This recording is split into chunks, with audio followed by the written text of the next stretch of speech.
Hello everyone, if you're new to my channel, consider liking and subscribing. It will make me feel wonderful if you do that. Thanks. By the way, I also have another Naruto and Luffy fanfiction channel. If you are interested, link is in the description. New Seas Ahead by Peacelight24. Nakama means you never have to say goodbye or be alone, in which Monkey D. Lucy, future Pirate King, and Roronoa Zoro, future world's greatest swordsman, are dumb and everyone else is long-suffering. Or, things with them are always do or die, and love is just the same. Nakama ship, pining, Zorox Fem Lucy. Adios. 1 minute Lucis laughing with Usopp and teasing Toro, the sky bright and her path to the One Piece opening up before her, with only her missing cook to weigh on her heart. The next, agony. Lucis never experienced pain like this. Not the scar on her chest, not being poisoned in the dungeons of Impelled Down, not even the exhaustion of Marineford, pushed beyond her limits as she was. This is like someone took an axe to her skull and cleaved all the way through to her jaw, every nerve ending on fire. Her haki opens to the world without her permission, and her senses latch onto the elephant to the exclusion of all else, and she is dying. She has to be. It hurts so much to be attached to the elephant like this, to have her mind ripped open and exposed to its terrible weight and be both unable comprehended and unable to rip herself away. And, a voice that threatens to rend her. Ordeer METFIHT! It's like standing in the middle of a train crash, metal twisting in unholy cacophony, like the screams of an animal burned alive, like a whistle on the edge of her hearing but impossibly loud, so that she can do nothing but hear it, witness nothing but for it to speak. Lucy can't tell if she's screaming. She might be. She can't hear it over the sound of the voice. If YARETER. GVME diaresis A diaresis RR. URYU diaresis P! Lucy grabs her ears, fingernails biting skin, and the sharp pricks of pain feel good because they cut through the voice, and Lucy starts grabbing and ripping at her own head instinctively because she will do anything, in this moment to escape the loud. Maiming herself doesn't even top the list. Distantly, she feels a warmth as a pair of hands wrap around her own, thumbs pressing on their soft centers to get her to release. Lucy fights whoever it is because they don't understand. The voice, she has to stop the voice, she has to separate from it again. TSISPAFUL. If YO single quote REHRHU grave RYUP. Lucy screams. She can feel herself screaming because her throat is going hoarse and raw, and she feels like she's being flayed alive because her mind is not her own and everything in her is being hijacked by something else. The hands come for her again, pinning her arms to her sides and pulling her into something warm and solid, something that should be familiar, but she struggles against it instead because it's too much. Something claps over her right ear, and it doesn't block out the sound at all, but her left cheek is pressed into something soft, and somewhere there's a sound like a gong ringing loud and insistent, just barely audible beneath the horror of Zoe's voice. Lucy reaches for it, desperate for anything at all, clinging to the person. Zoro, it's Zoro. Beneath her ear with every scrap of might in her body.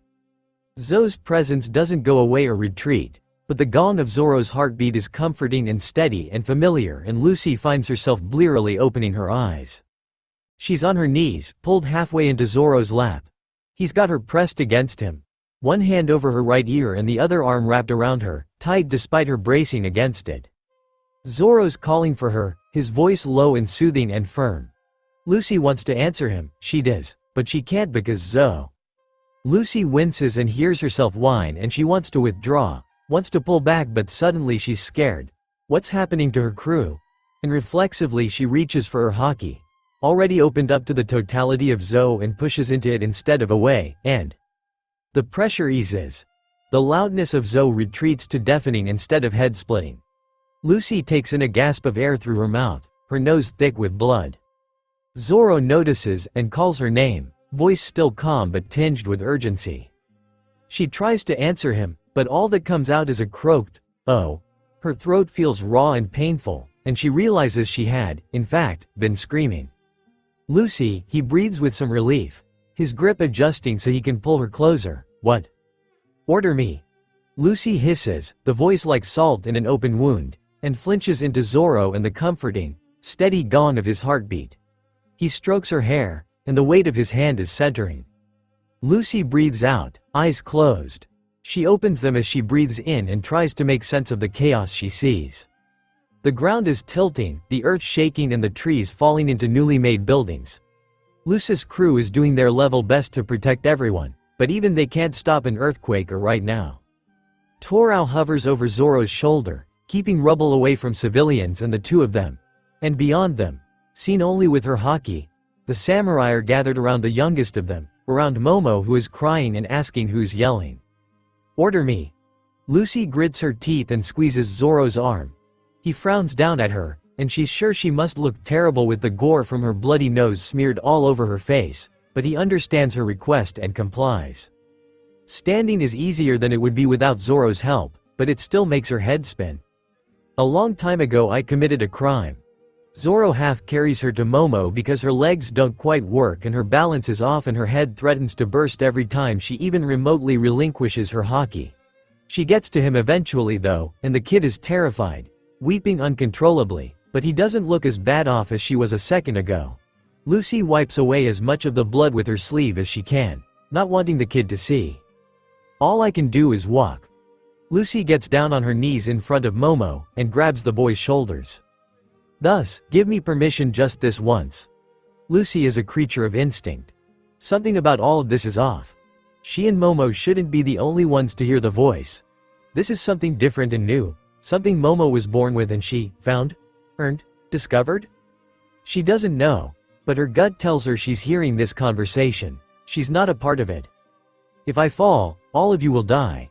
It's Jack, Momo whispers in horror, looking straight into her face without seeing her. It's Jack and his ships.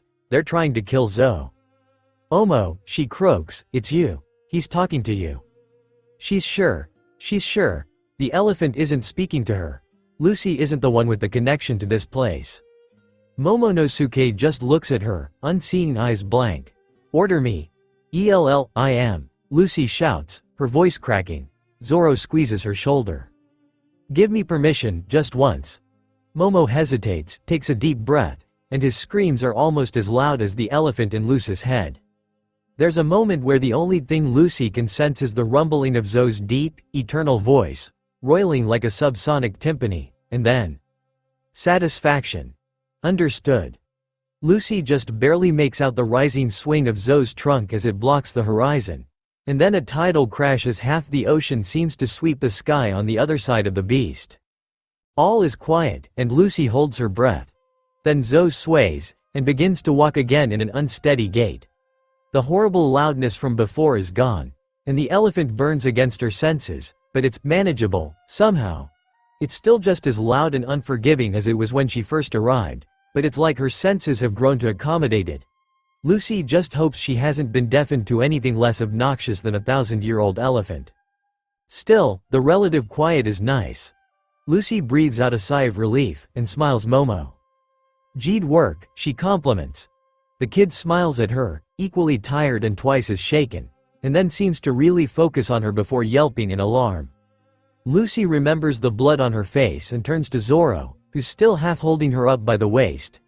He raises an eyebrow, probably reaching for unaffected and sardonic, but Lucy can see concern in his eye and she can feel the almost wrathful protectiveness in his voice. Zoro would probably fight the elephant for her if he thought it would help. It's nice. Lucy hadn't realized how much she missed hearing him. You look like a murder scene, he says dryly. He pulls her to her feet and Lucy just smiles a little dopily. She should probably be asking questions about what just happened, like Momo is. She can't muster the interest for it though, and instead she just feels kind of warm and fuzzy inside because Zoro's grip around her waist is firm and steady and Nami approaches with a wet rag and a cross expression. The rest of her crew isn't far behind and Torao hovers in the distance. Beneath her feet Zoe roils in deceptive calm, the steadiness of him both reassuring and just shy of overwhelming. Nami wipes the blood off her face with firm, no-nonsense movements, and Lucy finds herself drifting off on her feet with her crew's low voices and Zoe's muggy heat wrapped around her. She wants to ask Sanji for food but Sanji isn't here right now, so. Zoro's grip on her tightens, and Lucy leans into it with a contented sigh. Zo has been a weird time for her and her crew. Amazing, too, because the minks are nice and know how to party. They found the whole pone what's it and Zo is a giant elephant, but she also lost her cook, nearly chucked her boyfriend into the sea, witnessed her navigator and swordsman fighting, genuinely fighting, and now she's nearly had her head split in two. Not the best time, honestly. Whatever. Everyone was safe or would be soon. Things would work out in the end. Zoro adjusts his grip on her waist. Lucy leans into his shoulder, dozing lightly on her feet, and lets the voices of the others wash her anxieties away. Lucy is more or less perfectly fine after a couple of hours, enough so that even Chopper doesn't complain when she starts helping out with rebuilding efforts. The minks stare at her with frank surprise at her speedy recovery from second sight shock, but they accept her help gladly regardless. Lucy herself is calmer than she's been since arriving on Zo. She can use her haki again, and sense her whole crew scattered throughout the city on various projects. Using it feels a little like squinting when the sun glares off of concrete or water or snow, but it's only annoying, not blinding. It both eases something in Lucy's heart and makes Sanji's absence even more obvious by comparison. Regardless, sensing the safety of her friends and allies calms some instinct in the back of Lucy's head, and it's easier to laugh and joke with the minx as she uses her arms like a pulley system to raise houses into the trees. And it means she's not entirely taken by surprise when Kinemon approaches her, his serious face drawn with pensive tension. Lucy smacks the dust off her palms in 3 quick claps and waves cheerfully, "Yo." Lucy Dono, Kinemon greets in his usual way. "I wanted to apologize for misleading you about my identity and Lord Momonosuke's." Kinemon bows at the waist, low and respectful but not begging anymore. "Your assistance is appreciated more than I can say. I have seen and greatly respect your strength, Lucy Dono." Lucy offers him a vaguely bewildered smile because, "Sure? I was gonna kick Kaido's ass anyway," Lucy offers, eyebrows raised. Kinemon gives her a look that manages to be both skeptical and vaguely terrified. "Yes, well," he clears his throat. "I wanted to say, too, that of all the pirates we could have met, I am glad it was you we encountered on that island."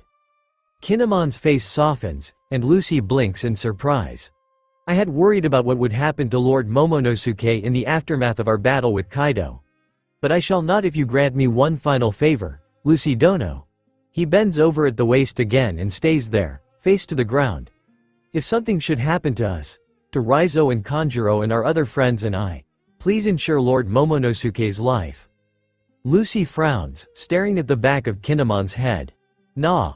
Kinemon's neck snaps up, eyebrows furrowed. Lucy turns back to her mink friends as they drag another log over for her to lift and turns her shoulder to the samurai. I see, Lucy Dono." The confusion and suspicion in Kinemon's voice makes it evident that he very much doesn't. "Good." Lucy swings the log into place while a couple of monkey minks wrap a corded plant fibers around the ends, securing it in place. "I won't be putting my life on the line any less than you." There's a long, weighty pause from Kinemon, and then he rocks back on his heels, one hand resting comfortably on the hilts of his swords. "Lucy Dono, you never stop surprising me," Kinemon says warmly. Lucy looks over her shoulder at him and finds his eyes shish. He turns away before she can respond, waving over his shoulder. "As payment for your friendship, I shall ensure your crew's safety until your arrival on Wano's shores." Lucy watches his back as he walks away. Something about the line in his shoulders rings of foreboding and tragedy. Lucy doesn't know what it means, but she takes note even as she smiles at the minks and plucks a couple of them down from their perches for a break. Lucy's putting her life on the line and her crew's. Whatever tragedy Kinemon carries on his shoulders, Lucy doesn't plan to let it stay there for long. As evening falls, the sunset paints the sky scarlet and gold, and the velvety lilac of night creeps down to meet the horizon. The minks, by seemingly unspoken agreement, cease their rebuilding efforts and build a fire in the middle of the largest clearing of the forest and start gathering food for a party. The minks really like to party. Lucy is entirely fine with this. By the time a proper bonfire is burning, night has truly fallen. Lucy grabs a plate or 5 and takes a seat by the bonfire near Carrot and Cat Viper as her crew trickles in from around the city. She digs in and Lucy laments once more that Sanji isn't here to cook, because he always enjoys cooking with the locals. Lucy, Carrot greets. The bunny mink has huge eyes and is extremely cute, and the fact that she was able to give Zoro a surprise when they first arrived just makes Lucy like her more. She waves a hello as she sits and Cat Viper raises a tankard to her. Feeling better, Straw Hat? Lucy nods and grins. She casts out her senses and her haki pings off of each of her crew members, scattered around the city. Zoro's presence ripples in irritation. It's probably because he keeps getting turned around and towing the timber he cut down in the wrong direction. Lucy wiggles in place and promises herself she'll tease him about it later. The elephant roils beneath her with steady, eternal purpose, but it isn't overwhelming the way it was before. Her senses have grown to accommodate, the way the mink doctor said all minks who possess haki eventually learn to do. I'm fine, she assures. Even her throat doesn't hurt as much now as it did a few hours ago. She digs into the pineapple-marinated rack of worn ribs and groans aloud in satisfaction. Sanji really needs to learn how to cook this. Straw Hat yaw, Torao greets, and Lucy looks up to see her friend standing there with his sword resting against his shoulder. You're heading out tomorrow? Lucy nods and wipes her mouth with the back of her hand. Gotta get Sanji and kick his butt. Torao looks at her sideways. For running off? Lucy frowns, a little stir of anger frothing in her gut, because she may have forgiven Zoro but she's still pretty irritated about the whole thing. Nah, something else. Torao sits next to her and raises an eyebrow. This have anything to do with Roronoa running after you last night? Lucy looks at him evenly and tears a chunk of worn rib from the bone, holding eye contact. Torao shifts uncomfortably. It could affect the mission, he growls. He looks tense and angry and his voice rings with discomfort. Lucy swallows and shakes her head. Zoro and I are fine. I was just mad at him and Sanji for something. Torao frowns harder than usual and looks away. Well, if he pisses you off too much you could always break up. Huh? Kidding. Torao's voice bursts with a few nervy, discordant notes, and he turns on his heel to storm off. We'll leave for Wano tomorrow as well, after helping the minks get on their feet. Okay. Lucy stares after him as he leaves and then turns to look at Cat Viper and Carrot. Carrot grins sunnily at her. She looks like a plushie. Cat Viper raises an eyebrow at the retreating captain, then looks back to Lucy. It's kind of you, Garrett, to help us rebuild. It makes me feel comfortable enough to retrieve Marco the Phoenix. Lucy shrugs, smiling. She hasn't done much, and the minks have helped her and her friends out plenty. Plus there's nothing else to do around here since it's so nice and all, and the elephant took care of the dude who wrecked it in the first place. Lucy's been here for a day and she's already itching to see more, to go on to the next adventure. Even if the next adventure is a rescue mission. There's a restlessness in her bones. A reluctance, too, because there are 4 people she'll be going on without that should never be left behind. She hates when people leave, and how is she going to leave them?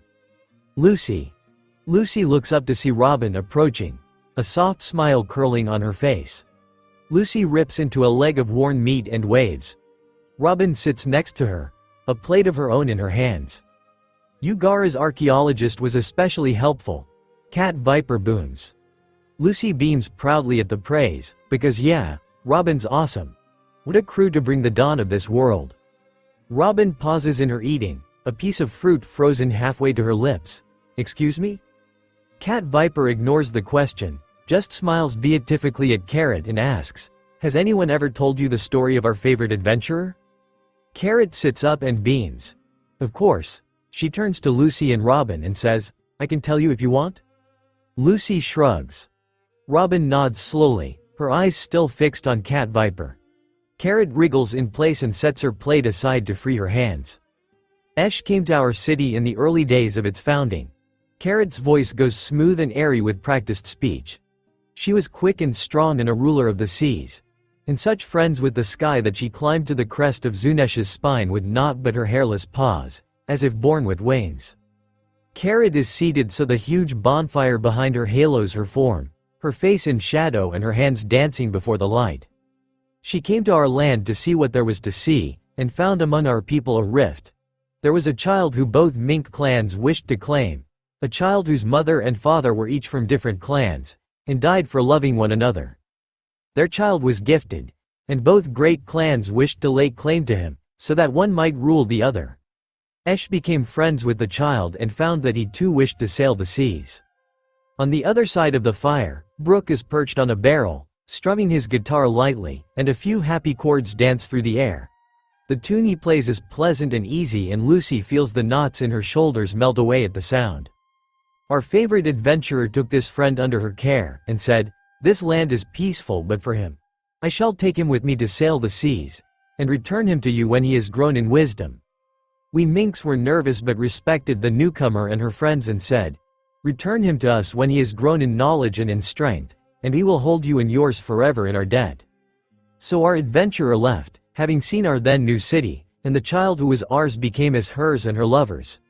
After 10 years at sea, the child was a man and said, "I have seen and grown much, and now I must return to Zunesha and my people."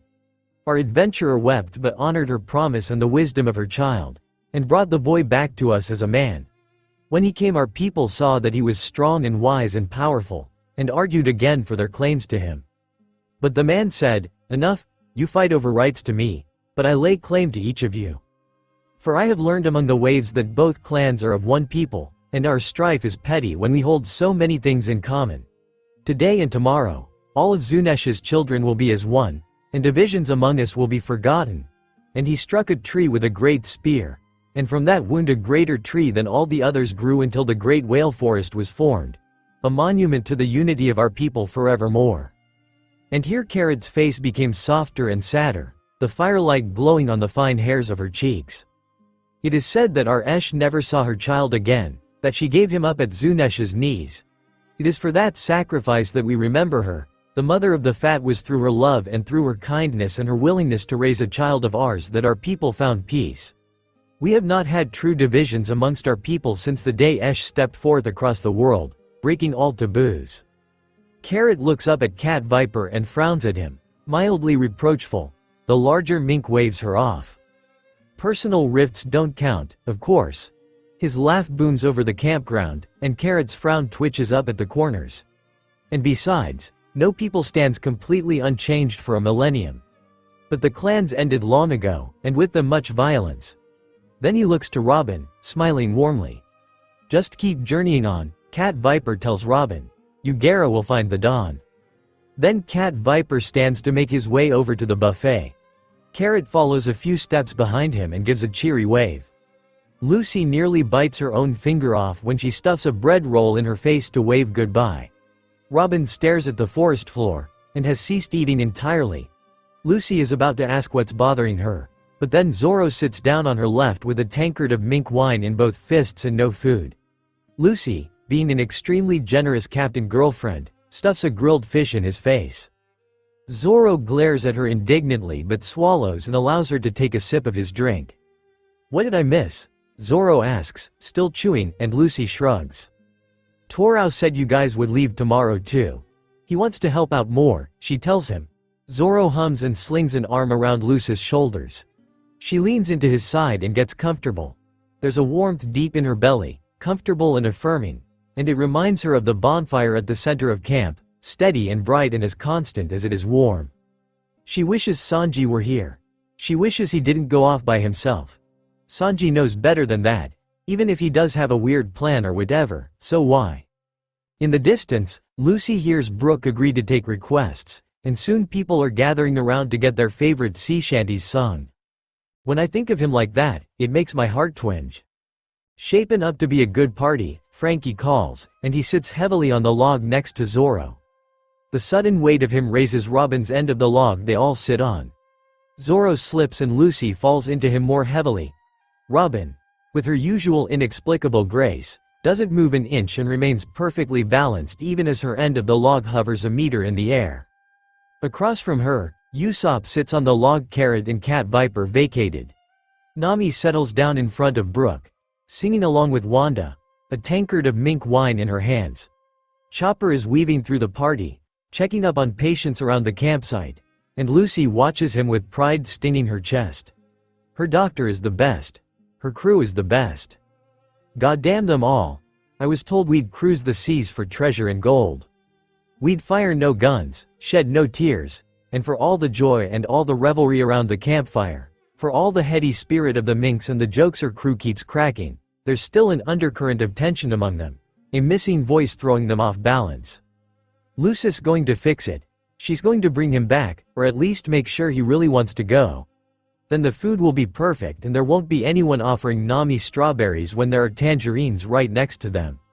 Maybe Usopp notices the strange discordance, maybe he doesn't, but he takes one look at them all and the minx slowly gathering around them and launches into a story about the great Captain Usopp, leading armies and attacking marine bases and climbing rainbow bridges into the stars. The captain's mind was not on greed, but she belonged to the whaleman's creed. She took that ship in tow. A drunken cheer rises from Brook's side of the party, and Kinemon approaches with Momo and Kanjuro in tow, shooting dirty looks to Brook and the rowdy, impromptu concert happening on the other side of the campfire. The language of these songs are unfit for the ears of my lord. Kinemon declares. He sits Momonosuke down next to Usopp and huffs. Frankie slides down off the log to make room for Kinemon and Kanjuro and the approaching Beppo and Torao, and in the resultant crash Lucy uses the momentum to pull herself and Zoro off of it as well. Their empty plates fall with them and Lucy laughs even as Zoro scowls at her for spilling a bit of his pint, but he can't be too mad because he grabs her up around the waist and pulls her back to tickle her sides mercilessly. Lucy giggles and when he finally grants her mercy he leans back against the log she pulled them off and presses a brief, affectionate kiss to her temple. Lucy feels warm down to her toes, regardless of the dirty looks Kinemon sends her. I'll eat when I am hungry and drink when I am dry. And if moonshine don't kill me, I'll live until I die. Usopp resumes his story, this time telling of giants standing taller than the clouds, of blows that break mountains, and rivers sprouting from an ancient princess's tears. Frankie passes Zoro another mug of wine, and Lucy contents herself on another leg of worn meat. Zoro's grip on her waist feels steady and secure and she can feel each breath he takes beneath her shoulders. The thread of anxiety at Sanji's absence eases and Lucy allows her eyes to drift shut, warm and content to let her haki keep track of her crew. Farewell to the harbor, to my old hometown, let's all sing out with the dawn, as the ship sets sail. Waves of gold and silver dissolve to salty spray, as we set sail to the ends of the sea. A smile curls her lips as she registers the familiar tune against the rise and fall of Usopp's voice. Nami is teaching Wanda her crew's favorite song, and the minks around her follow suit. Torao sits beside Robin, her archaeologist lost in thought, and he listens silently to Usopp's story while staring down at the earth, ignoring his super awesome polar bear first mate as Beppo tries and fails to get his attention. To her left, Kanjuro places a hand on Momonosuke's head, affectionate and familiar and Kanjuro. There's something about him. Lucy can't put her finger on it. She didn't notice before, didn't speak to him much on Rooster's ship. But there's something there, beneath the surface, she's sure of it, something. Lucy opens her eyes and pushes harder with her haki, casting her senses out to meet Kanjuro's presence. The man in question is looking at Usopp, ignorant of Lucy's attention. The off thing is gone, like she imagined it, like it never existed. Now comes a storm through the far-off sky, now the waves are dancing, beat upon the drums. If you lose your nerve this breath could be your last. But if you just hold on, the morning sun will rise. Lucy stares at Kanjuro for a beat longer and relaxes against Zoro again. Whatever it was is gone now, and she doesn't sense any ill intent from Kanjuro. Zoro brushes a piece of hair behind her ear, and Lucy feels it like a question. She smiles up at him to reassure him there's nothing wrong, and threads her fingers through his. His gray eyes softens, and the red on his cheeks is probably from the at least 4 tankards of wine he's consumed in the last hour, but the firelight reflects off his face in warm reds and golds and makes something in Lucy's ribs ache. She's going to miss him, she's going to miss him. Zoro kisses her temple again, and Lucy closes her eyes to focus on the sensation for a moment. Then she settles against him, surrounded by the crew she will leave behind tomorrow, and lets the last bars of Bink's sake lull her back into the comfort of the evening. Goin' to deliver Bink's sake, let's all sing it with the dawn, a song of the waves. Doesn't matter who you are, someday you'll just be bones. Never ending, ever wandering, our funny traveling tale. The party starts winding down in early morning. Most of the minks have wandered off by midnight to sleep in their newly built huts, and Kinemon has corralled Momonosuke into going with them, so the kid will sleep under a roof instead of out in the open. The pirates though, and Raizo L gathered out around the campfires, curling up beside logs and with one another to keep warm, bedding down wherever their partying ends. Zoro is no different. His limbs feel heavy with sleep, and weighed down by Lucy's warmth seeping into his side. He could easily doze off like this, a little buzzed and curled up next to his girlfriend and warmed by the dying fire, but he doesn't, yet. He doesn't want to miss anything, and Lucy is still awake. It's not unusual for her to be up so late, but it is a little odd that she isn't demanding Zoro entertain her now that most everyone else is passed out. Only Nami and Wanda are still awake, whispering softly to one another. Them and Brook, who still strums his guitar on the fringes of the gathering, a soft little lullaby Zoro doesn't recognize. Zoro doesn't quite understand what Lucy is waiting for, because she is waiting for something, if the patient blankness in her eyes is anything to go by. But he doesn't mind waiting with her. He snatches the half-emptied tankard out of Frankie's lax grip and drinks the remainder, just to pass the time. Finally, the whispers from Nami and Wanda die down, the two of them tangled up together under a woven blanket. Brook trails off, his fleshless fingers still placed across his guitar strings without the pressure to make them sing and his long frame curved over the instrument. After a minute more, Brook begins to snore, and Lucy makes her move. She looks up at Zoro with big eyes turned gold and orange in the dying embers of the fire, and jerks her head to the woods, pushing against his side to get him up. Zoro frowns at her, displeased with the idea of stomping through the woods again, but doesn't stop her in time to save himself for the cold air invading the space she vacates when she stands. It makes Zoro hiss through his teeth, and he glares at Lucy balefully in accusation. She just grins at him, brushing leaves off her shorts, and holds a hand out to him. Zoro sighs and whispers a long-suffering, "Aye, Captain," before taking her hand and letting her pull him to his feet. They have to pick their way across the piles of their sleeping friends and allies, but they do make it to the forest.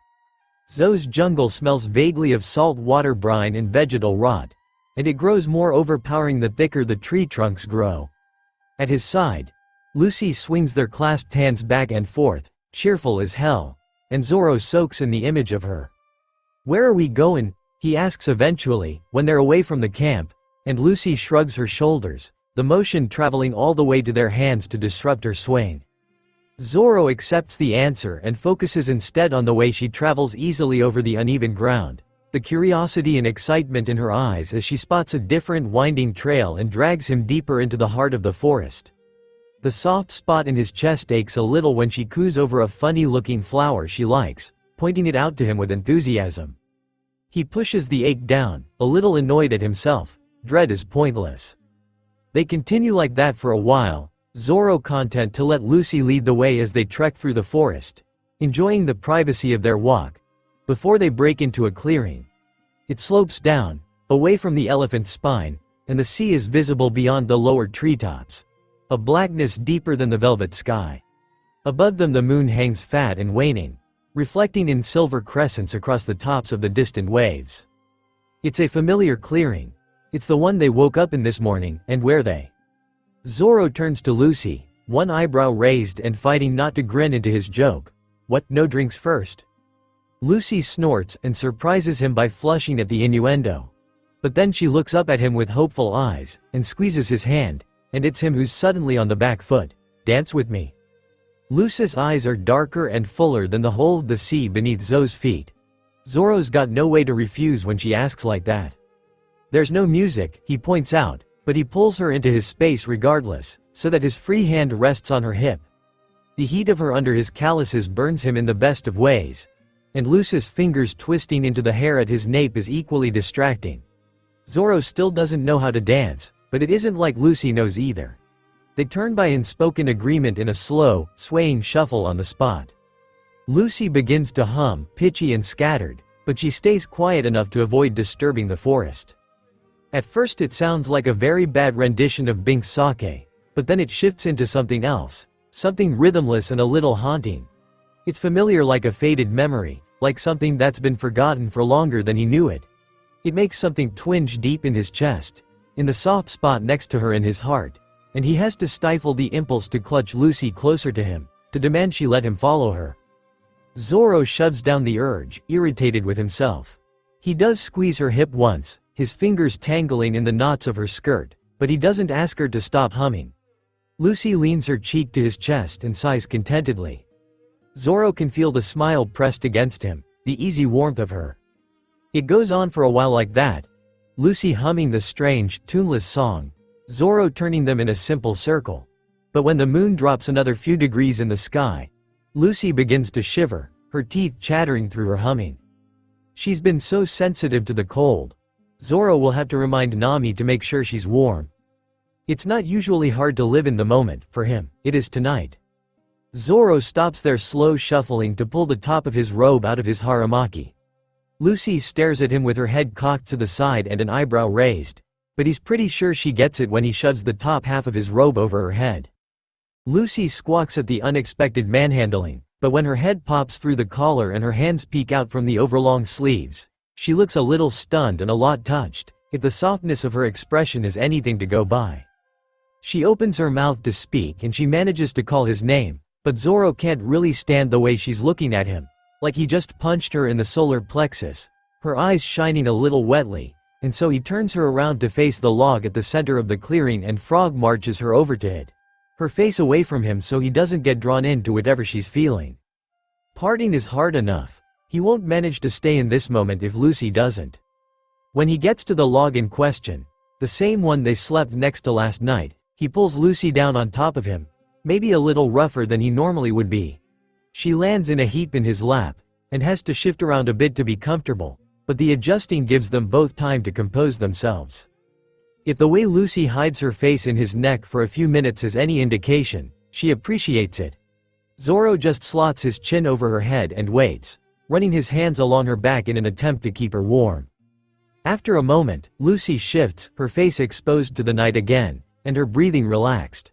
There's no hitch in her breath, not from controlled emotion nor from cold, and Zoro lets his hands settle against her knees and her waist. Zoro half expects her to start humming again. Instead, she tucks her legs in, her heels against his thighs, and starts playing with the collar of his t-shirt. When she speaks again, it's with a lightness that Zoro can only sort of tell is forced. "You excited to see Wano?" Lucy asks him, and man, thinking about Wano is making it hard to live in the moment. There'll be cool swords and samurai, I bet. Zoro takes a beat to swallow his anxieties. Sure, he answers, his pause just a second too long. Bet there's tons of strong people to fight there. Not stronger than you, she rejoins, and there's nothing forced about the confidence and faith in her voice. I'm excited for Whole Cake Island too. Bet there'll be some cool people to fight. Zoro closes his eye, his jaw wore his face turned to the moon while he wrestles the belief his girlfriend has in him and his fears about her own upcoming battles into something manageable. It takes him too long to answer, but he manages levity eventually. Oi, you're not supposed to be fighting anyone in Big Mom's territory. Lucy flicks the back of his neck and blows a raspberry into his shirt. Yeah, but I beat him. I know. It comes out a little heavier than he meant it, a little too sincere. He feels Lucy's fingers freeze at the back of his neck. Their fiddling with his collar ceased. Lucy makes a questioning noise in the back of her throat and nuzzles into Zoro's chest with her nose. Worried about me? Zoro frowns, wondering what tipped her off, before remembering Lucy could use her haki again. He can't imagine how she hears anything over the elephant, but clearly she's grown more sensitive with it. Absently, he tucks the end of his robe over her thighs, noticing gooseflesh on her knees. Nah, he answers, automatically, see which'll have your back. And that really was a comfort. But then he realizes leaving it there is a little bit of a lie, and continues. You're gonna win. Just wish you weren't going without us. Lucy doesn't make a comment about the word he was going to say. She just hums thoughtfully, still playing with his hair, and Zoro thinks that'll be the end of it. But then she sits up, adjusting herself a little carelessly until she's straddling Zoro's waist and seated firmly in his lap. And Zoro can't help but notice the way his robe falls over her, too big and pulling around her waist and thighs and hands. She places her hands on his chest and not noticing becomes a bit more difficult, completely distracting in fact, if not for the seriousness on Lucy's face. her eyes glittering with starlight and the edge of something more. The thing that made him call her captain after knowing her for 5 seconds, and that makes him think of bells and burning flags. "I'm his captain, Zoro." Her voice is steady and quiet, and it bellies the strength she's bearing, the simple profundity of the statement. Of course Lucy has to go. She's Sanji's captain, and Sanji is in trouble. That's really all there is to it, for her, and all the reason she needs. And she's Zoro's captain, so of course she'll be alright. Of course she'll win. There's not an obstacle the world could place before her that would make Zoro bet against her. Zoro sighs, all the protest and tension leaking out of his soul. He rests a hand against her neck, thumb grazing her jaw, and draws her down so her forehead rests against his. This close, he notices she smells a little like him, and it's a heady thing. "Aye, Captain," he whispers back to her, agreeing, "you have to go." Lucy blinks, her eyes dilated from either their sudden closeness or the sincerity of his understanding and faith. But the burning edge of her determination subsides in favor of something softer, and she sways into him a few millimeters, like a question. Zoro kisses her, as gently as he can, an answer and an invitation. Lucy melts into him in turn, her body pliant against his. There's an eager hitch that squeaks in her throat that has his hands traveling up the backs of her thighs and heat pooling in his belly. The world narrows to the blazing points of contact where her skin brushes his, to every faint tremble of her fingertips and the softness of her under his hands. She tastes a little like the mink wine she stole from his tankards and a lot like the barbecued worn meat she ate, a little salty and a little gamey, and it should be disgusting but it isn't, can't be, because it's Lucy and the weight of her in his lap is going to drive him mad one day. She smells like the sea and sunlight and star anise. Woody and a bit of licorice. And the familiarity of her scent is as anchoring as it is maddening. And yet, for all their passions and desires, they take the night slower than they ever have before.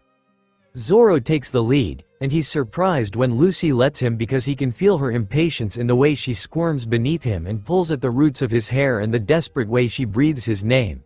He wonders, briefly, why she lets him, and then he puts the question out of his mind entirely. The whys are not as important as actually doing, and there is so much to be doing before morning. Zoro is not a gentle man, but there are things he needs to say tonight, things that he has no idea how to articulate, either to himself or to her, except to take her apart as slowly and thoroughly as he can. He wants to convey the depths of whatever the emotion is in the pit of his stomach, so she doesn't have to question if he's looking forward to the next time they're together while they're apart. To do that he has to be gentle. And he tries to be, even when he's sucking bruises into the pale flesh of her thighs. He thinks it works, when Lucy sobs at the end, fingernails gouging in his shoulders as she clings to him like she means to fuse them together. There's no upset or pain in her eyes though, when he checks, just a terrifying openness, a vulnerability bared to him that almost feels more intimate than the physical act. Lucy keeps handing him the softest parts of her soul like it's nothing, like it's easy, and Zoro can be unquestionably trusted to hold the parts of her that cut the deepest. It makes something inside him scream. When they're finished, the gray light of dawn is already creeping up over the horizon. Zoro tucks Lucy into the folds of his robe again to keep her warm. It's a job made more difficult by the way Lucy keeps dropping small, warm kisses on whatever parts of him she can reach. Zoro gets it. He can't quite stop touching her, either, too caught up in the way his calluses catch on the smooth planes of her skin, the patchwork of her scars. "I'll come after you, if you take too long," he blurts, breaking the silence to relieve himself of the thing burning in his throat. "So hurry up." She stiffens in his grasp and for a moment looks like she's been punched. But she recovers before he can ask her what's wrong, and she kisses him hard, nodding her understanding into the press of their lips. When she pulls back, mere inches, when they're tangled this close, he can see a tear shining on her cheek. He wipes it off with his thumb, and it's replaced by her smile. "I don't want to say goodbye," she admits into the night, like it's a secret she's offering for safekeeping. "So don't," Zoro returns, like it's really that easy. Lucy keeps smiling though, so it must be the right response. "Alright," she agrees, and her thumb comes up to trace the curve of his cheek, and they say nothing more beyond that. The thing inside Zoro snarling a demand to keep her close is sated, for now, and he wants to spend these last few minutes memorizing the way light paints new shadows on her skin. So he looks into her and she looks into him, and they share what cannot be said, up till the moment the coming dawn cannot be ignored. Lucy's never been fond of goodbyes. She's only had to give them to people she loves a handful of times, and it's been worse, somehow, every time. But this isn't goodbye. She won't let it be. It's just, until they meet again. It still chafes though, because these are supposed to be the people she never, ever has to say goodbye to. Her nakama are hers, and she theirs, and they're supposed to be the people she never leaves behind. And of course, that's why they have to separate, because they can't leave Sanji behind. Lucy presses her face against Zoro's throat. He plays with her hair as the sun threatens to rise, and something in his voice feels solid and determined and grounding. He's furnace warm against her, and the constancy of him never ceases to make her heart ache in the best of ways. It will be so strange to have him out of sight again. It's been barely a month since Sabaody and still she can't quite fathom what it'll feel like to not have him beside her. Whether it'll be better or worse than Ruskina. Lucy grimaces against the thought. Better, definitely. For the next few weeks, she won't be half afraid he's dead, fearing she's in love with a ghost she didn't even know to mourn. The thought makes her frown, and she sits up so she's straddling Zoro, her hands on his bare chest. Her right palm lays over the scar Mihawk dealt him. Zoro's hands settle easy and automatic against her hips, under his robe, and his good eyebrow rises as Lucy stares. Just looking, Lucy answers the unspoken question. And she is. She's memorizing every single one of his features and committing them to memory, cataloging any difference, no matter how minute. She wants to remember the exact way his jaw angles down, the way his scar puckers the skin of his cheek, the funny bump in his nose from when he broke it once after a bar fight. When she sees him again she'll ask about the differences so that she knows what she's missed. Zoro doesn't speak, just lets her look. The gong of his voice is steady like a heartbeat, ringing low and long, and Lucy lets it fill her up, determined to carry the echo of him with her. They stay like that for a while, just looking, but then Lucy feels the moment it's time to leave the clearing like a waking inside her own body. One moment it's time to be with Zoro, and the next the sun peaks over the horizon and it's time to leave, wanderlust singing in her blood and her heart beating to an urgent rhythm. Zoro seems to understand, maybe even feels the same sense of timing that she does, because they stand and redress themselves at the same time by unspoken agreement, his pace matching hers without urging. She doesn't give him his robe when he goes to take it back though.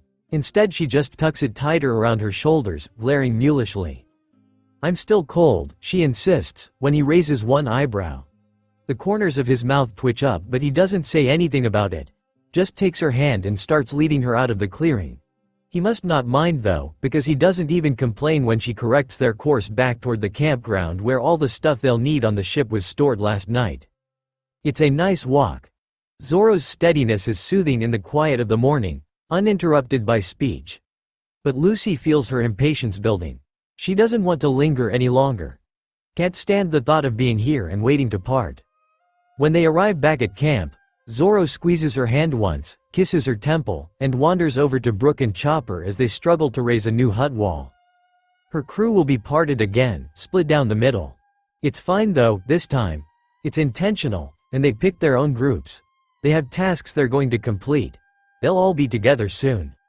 While Zoro helps out, Lucy ducks into the orange tent the minx gave her and her friends. It's dark inside, with little room and the dawn light not yet strong enough to permeate it. The air is a little stale in here, a little musty, and Lucy finds herself unsurprised everyone elected to sleep under the stars instead. In the center of the tent there are a few packs prepared for the people heading on to Wano and a few for the people leaving with Lucy. They all surround a huge backpack, 3 times Lucy's size, and she knows it's full of food for the journey to Whole Cake Island. There's also Robin, looking thoughtful and distracted as she folds her clothes into a small bag. "Morning, Robin," Lucy greets, and makes her way to her food pack. When she manages to pull it out from the rest of the bags, the first thing she does is peel off Zoro's robe and stuff it into one of the outer pockets. She's stealing it, and she's taking the fact that Zoro didn't care earlier as blanket permission to do so. Robin raises an eyebrow at her property theft, but says nothing against it. Instead she just hums and says, "Your hat will fall off," like that. She waves her hand and the scent of freesia and lavender blooms in the hut as a pair of disembodied arms sprout from Lucy's shoulders to tighten the string around her neck, securing the hat in place. "Thanks, Robin," Lucy grunts, heaving the pack over her shoulders. It isn't heavy, she's just short, and getting the straps to fit right is hard. She does manage it, eventually, even if the backpack is only a few inches off the ground and keeps hitting her calves as she shifts her weight. Whatever, she'll drag it to the sunny if she has to.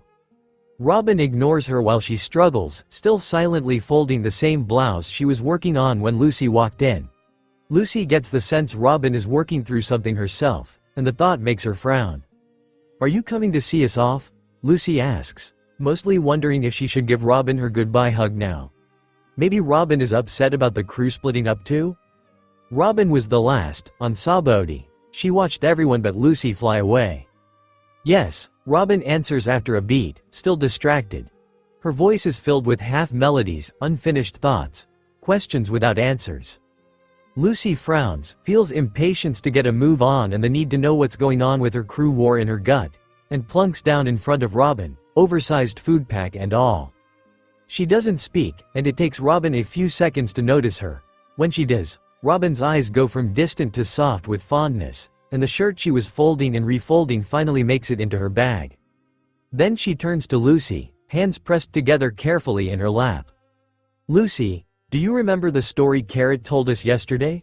her archaeologist asks, and Lucy cocks her head to the side and nods. However confusing this line of questioning is. "Did it sound familiar to you? Have you heard a story like that before?" Lucy thinks about it for a moment and shrugs. "Maybe, I dunno."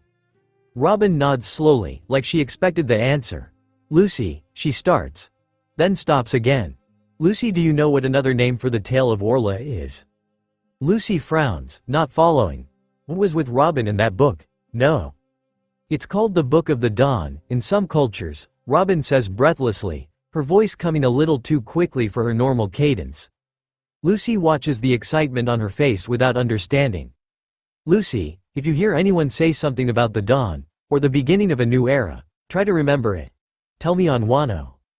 Lucy nods, still deeply confused, but she's not going to ignore a request from her nakama. "Okay." Robin nods, a little distractedly, but her eyebrows relax and some of the intensity in her eyes fades. She smiles at Lucy genuinely, a soft curve to her lips. "Good luck, Lucy. Please bring our cook back."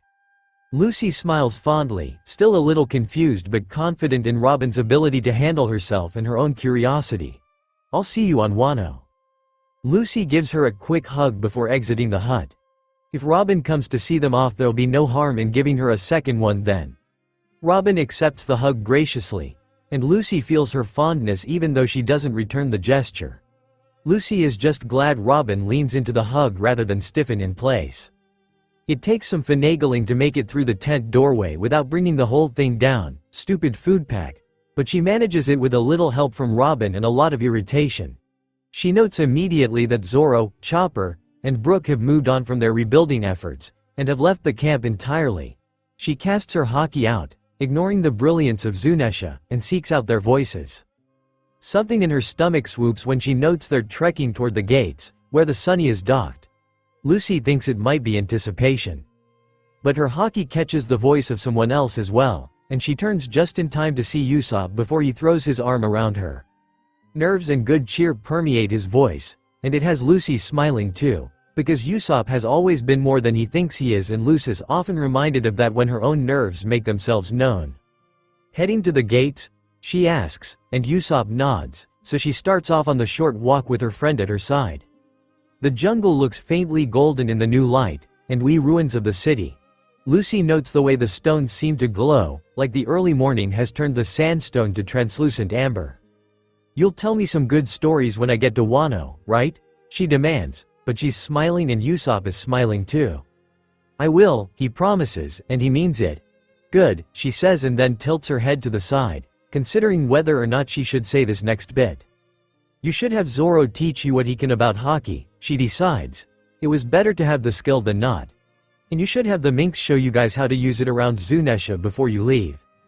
Usopp makes a face at her, probably still feeling the migraine Zunesha inflicts on unsuspecting users and leery of pressing his luck after Lucy's recent experience. Maybe, he hedges, but she thinks he's smart enough to follow the suggestion. Usopp is brave, after all. Lucy grins and they make another turn. The gates come into view, and she can feel the gathered voices up ahead. One in particular catches her attention, and she considers again how to deal with it. It was so brief, it was gone before she knew it was there. She thinks of Momonosuke's tears and the way Kinemon had begged, and pulls Usopp to a halt.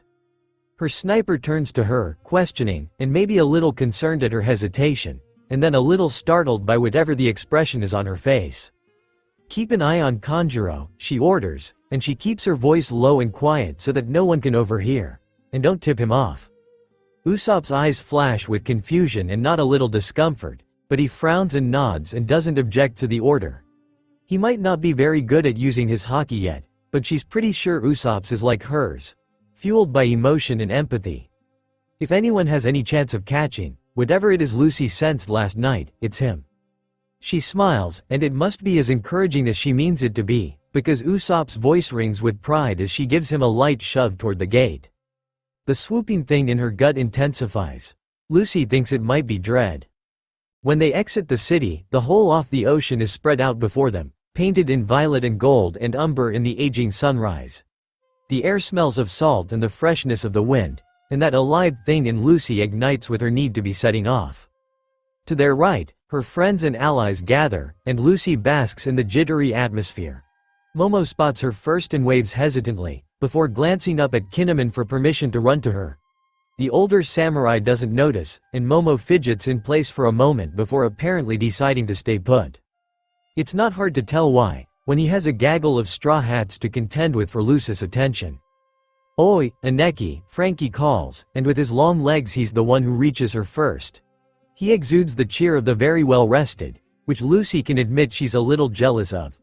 When he reaches her and Usopp, he throws a large bundle down from his shoulder, and the first thing Lucy notices is that it's squirming. Oh, right. Lion Viper. She needs him for Sanji hunting reasons. "Tie him to my food pack, Frankie," Lion Viper squawks in outrage, but Frankie chortles a bit and hauls the protesting mink up with one hand. Affixing him there takes a second, and his added weight throws Lucy a little off balance before she adjusts.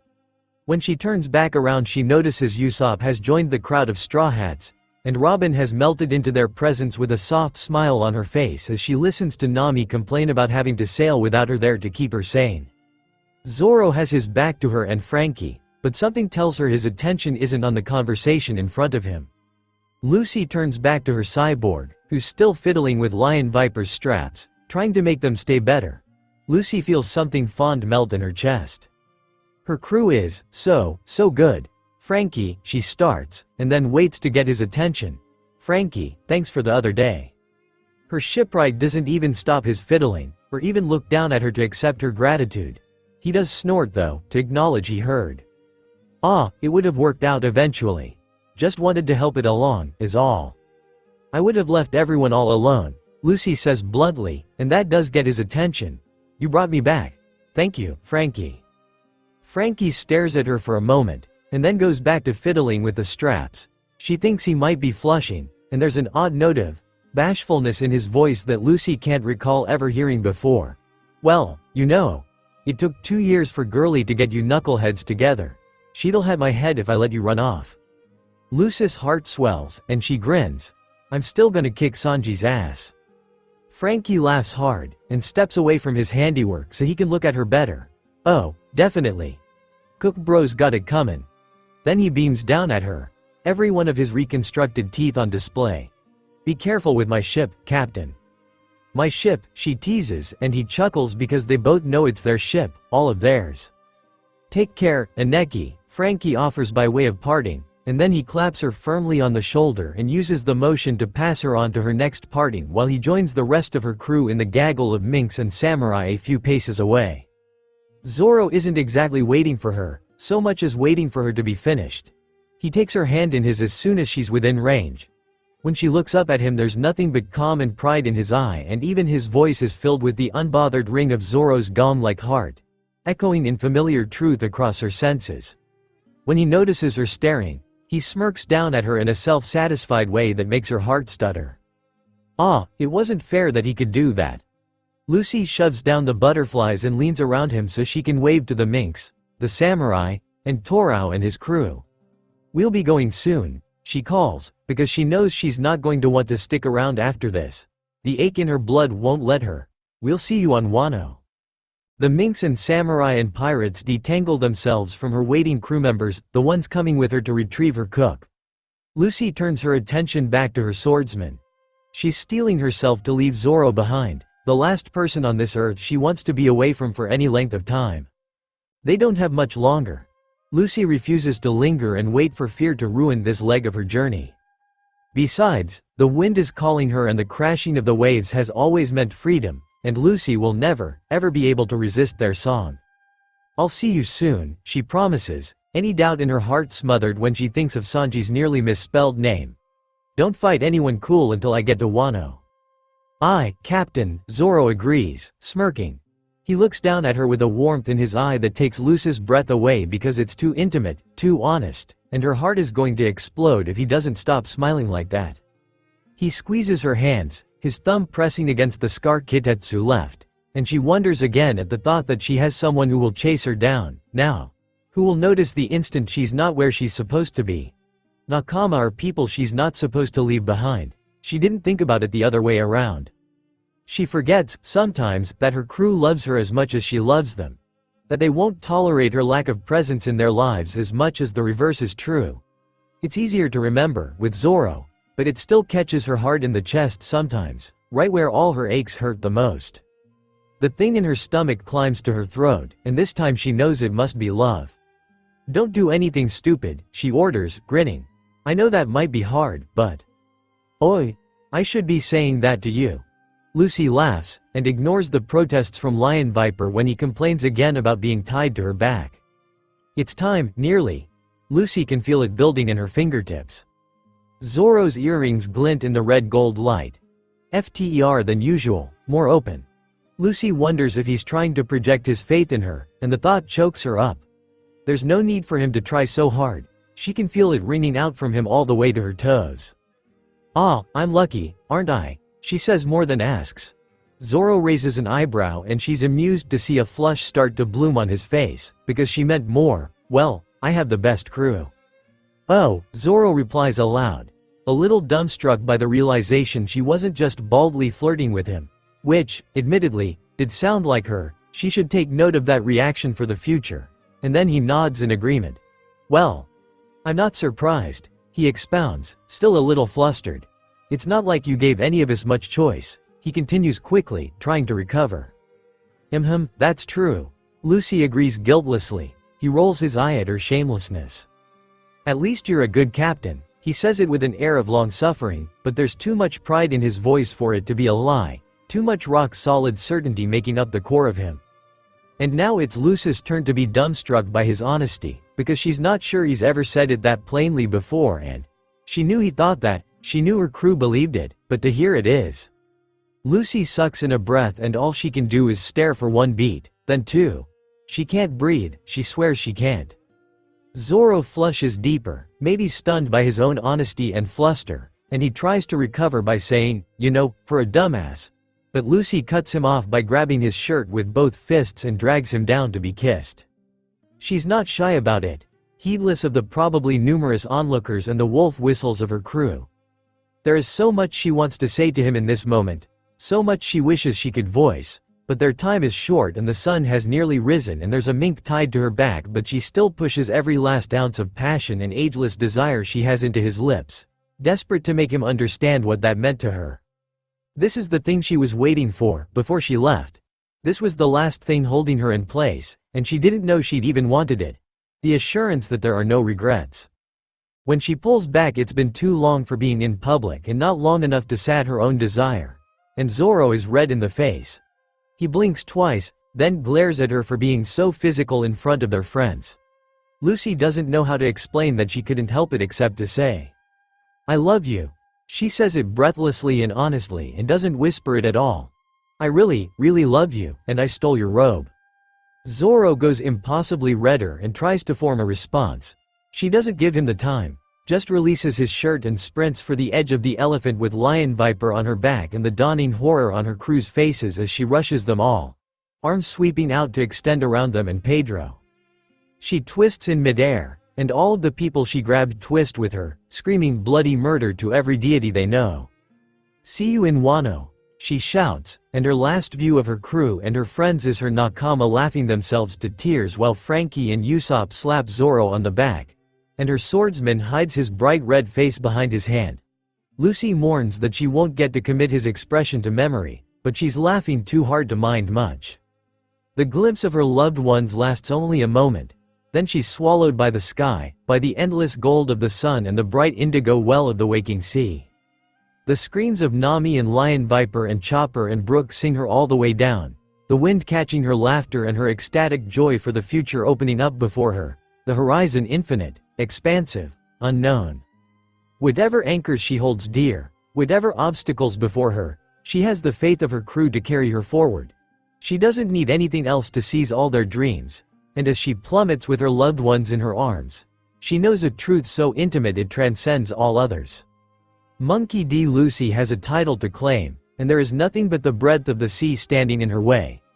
The Heart Pirates are fine, but Zoro isn't much a fan of the Polar Tang.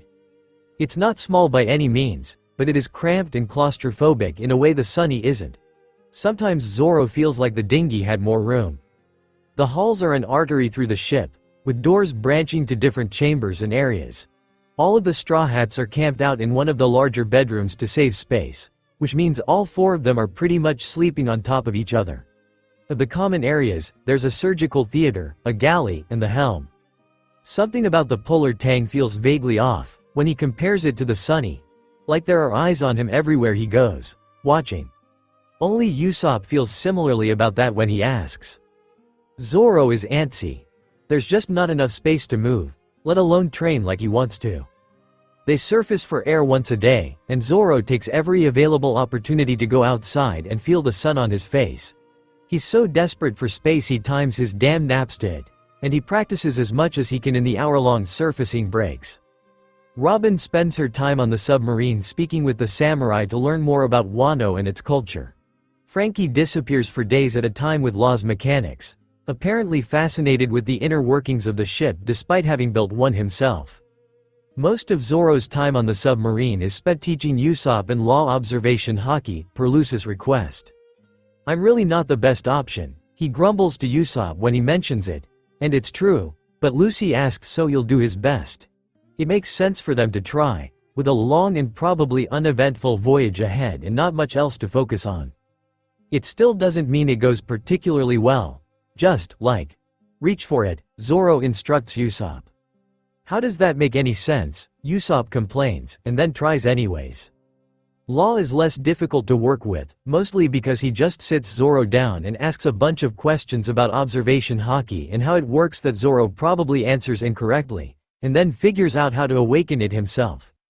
A few days in and he's already able to sense attacks in a spar. The asshole is a stupid quick study. Zoro kind of wants to cut him for it. So Zoro teaches them what he can, seizes his breaks above deck like his life depends on it, practices with his own hockey, and tries not to worry about Lucy and the others too much. They'll be fine. Nami's there to keep Lucy from going off the rails. The dumb cook would probably lay down and die before he let anything happen to the crew, too. They'll be fine. His sleep is restless. He keeps reaching for Lucy subconsciously and startles awake when she isn't there. A couple of weeks into the voyage to Wano, Zoro finds an empty cargo hold with a porthole he's claimed for himself, and sits on an overturned crate of produce. The room is small, has one yellowing overhead light, and nothing else but crates and boxes that are either long forgotten about or unused. Zoro pulls out his katana for cleaning. None of them have been pleased with the inactivity, screaming a restless chorus in the back of his head at all hours of the day. And they're just as pissed about Lucy being off on a rescue mission as he is. It's stupid, probably, she's fine. But they quiet when he cleans the blades or trains with them, so he does it every day, taking his time with the task. It's a little bit of a waste of sword oil, but it's worth it for the sake of calming them down. He's just about finished cleaning Shisui when the door opens. Zoro squints up at the intruder to find Law there. The Heart Pirate captain looks between Zoro and the porthole, and gestures to the empty space across from him with his blade. "Mind if I join you?" Zoro shrugs and kicks a crate over so Law doesn't have to sit on the floor. He pulls out Kitetsu and begins. That blade's cursed too, right? Zoro asks, nodding to the much larger Nodashi across Law's lap. He sensed the malevolent burn that indicates a curse before, but never had much reason or opportunity to ask. Law hums in agreement. Kikoku. A complete bitch, he says fondly, and doesn't even wince when the blade rightfully stings him for the comment as he wipes the excess oil from the edge. Law doesn't do it traditionally, the way Sensei taught Zoro, but he's competent nonetheless. Not as fancy as yours though, they're all ranked, right? Zoro nods. Be worth a lot more if this one wasn't constantly trying to kill me, he drawls, but there's too much pride in his voice for his comment to be perceived as anything but affectionate. Kitetsu's bloodlust spikes and subsides, like agreement. Just have a penchant for dangerous sharp objects? Law asks, voice dry and dead but curious too. Zoro shrugs. Figured we could help each other. I needed a katana, and finding someone for Sandai Kitetsu to cut open isn't hard to do. I am doomed to die because of it though. Law raises an eyebrow. Guess different curses work differently. He nods to Kikoku. This one doesn't want blood so much as life. Gotta kill people to satisfy it. Law shrugs. There's plenty of people asking to be put out of their misery. Terminal illnesses, or there's always the ones who deserve it. Zoro raises an eyebrow and doesn't comment. Law doesn't smell like blood. Zoro figures he's probably pretty good at identifying people who deserve it. And it's not like Zoro's in any place to judge. May I? Zoro asks, returning Kitetsu to the scabbard. He offers the red hilt of his own blade in trade. Law watches for a moment, and hands Kikoku over. It's interesting, holding another cursed blade. It's like a fission in his hands, staticky and violent. He can't hear Kikoku the way he can his own katana. There's nothing bonding them together, but he can still feel the curse in it. It's not as strong as Kitetsu's curse, and it's not impulse-based or soul-marking either. Zoro could suddenly impale himself on his own blade if he let Kitetsu have its way at the wrong moment, or let the katana seep into his thoughts too much. Kikoku is more insidious than that. A yearning sort of curse that seeps into bones and blood until it becomes a part of its wielder, always unfulfilled. Hey! No wonder Law's always so cranky. When he pulls Kikoku halfway out of its scabbard, he notices the fine hamon, the way it gleams even under the low lighting of the little cargo hold. It might not be a ranked blade, but it's still fine workmanship. Zoro replaces the blade to its scabbard and hands it back. If they were outside in the open air, maybe he'd test the blade, but it's never really been his weapon of choice.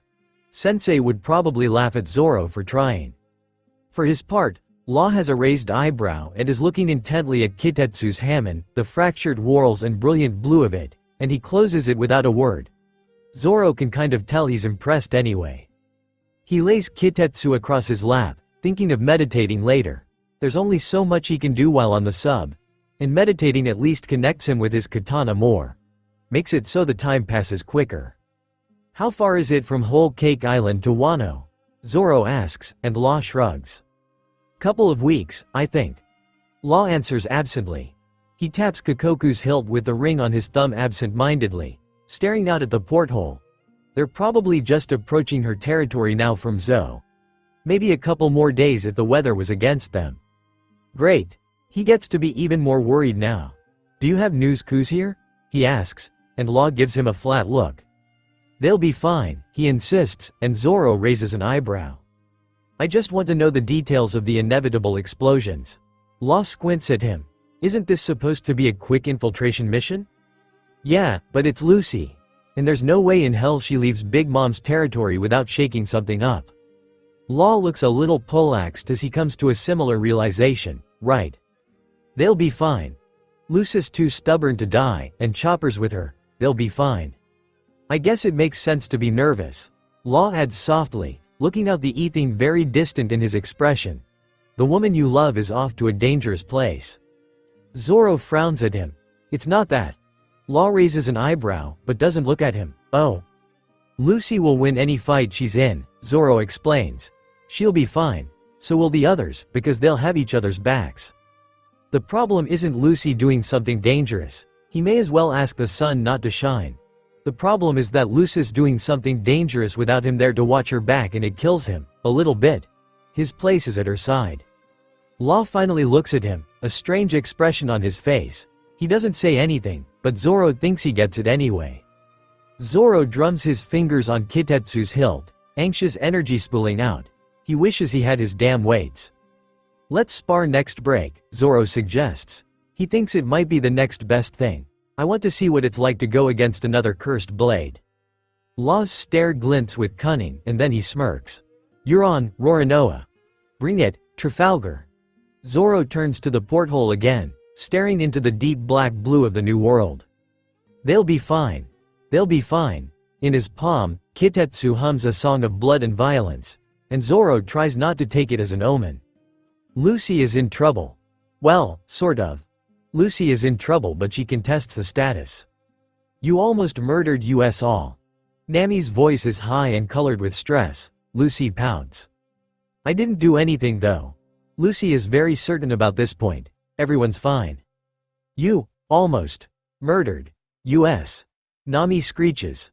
Lucy glares balefully. I did not, did too, did not, did too. Did not. Lucy gets to her feet and stomps toward the kitchen. I'm going to make lunch. Oi! Lucy! Don't you dare go near that kitchen, Nami shouts. Lucy! Lu! The galley door swings shut behind Lucy, cutting her navigator off. Lucy glares at the kitchen, empty of Sanji's dutiful preparations.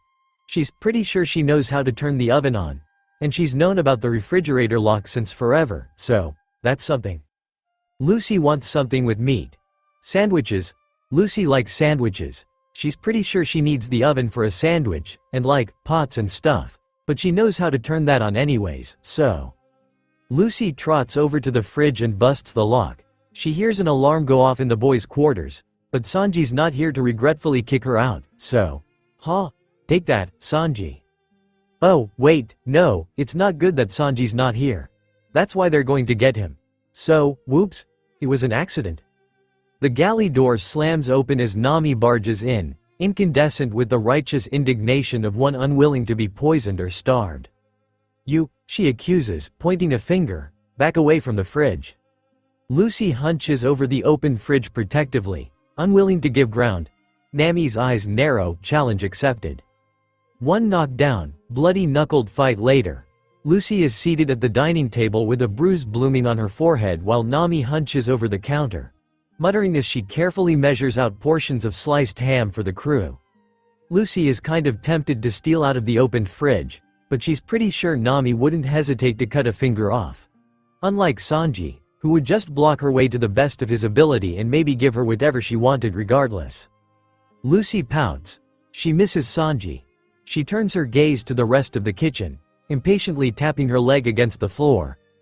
Nami sends her a dirty look, still sour from their fight, but doesn't otherwise engage. The checkered tablecloth on their dining table is a bit worn and frayed at the edges, salvaged from the merry-go. It's familiar and still smells a little like Mary's oaken frame. Lucy rubs the hole closed, smiling. The tablecloth barely fit over the Sunny's larger dining table. No one would have complained if Sanji just packed it up in favor of the nice teal one Frankie got them when he built the Sunny. Sanji was sentimental, sometimes.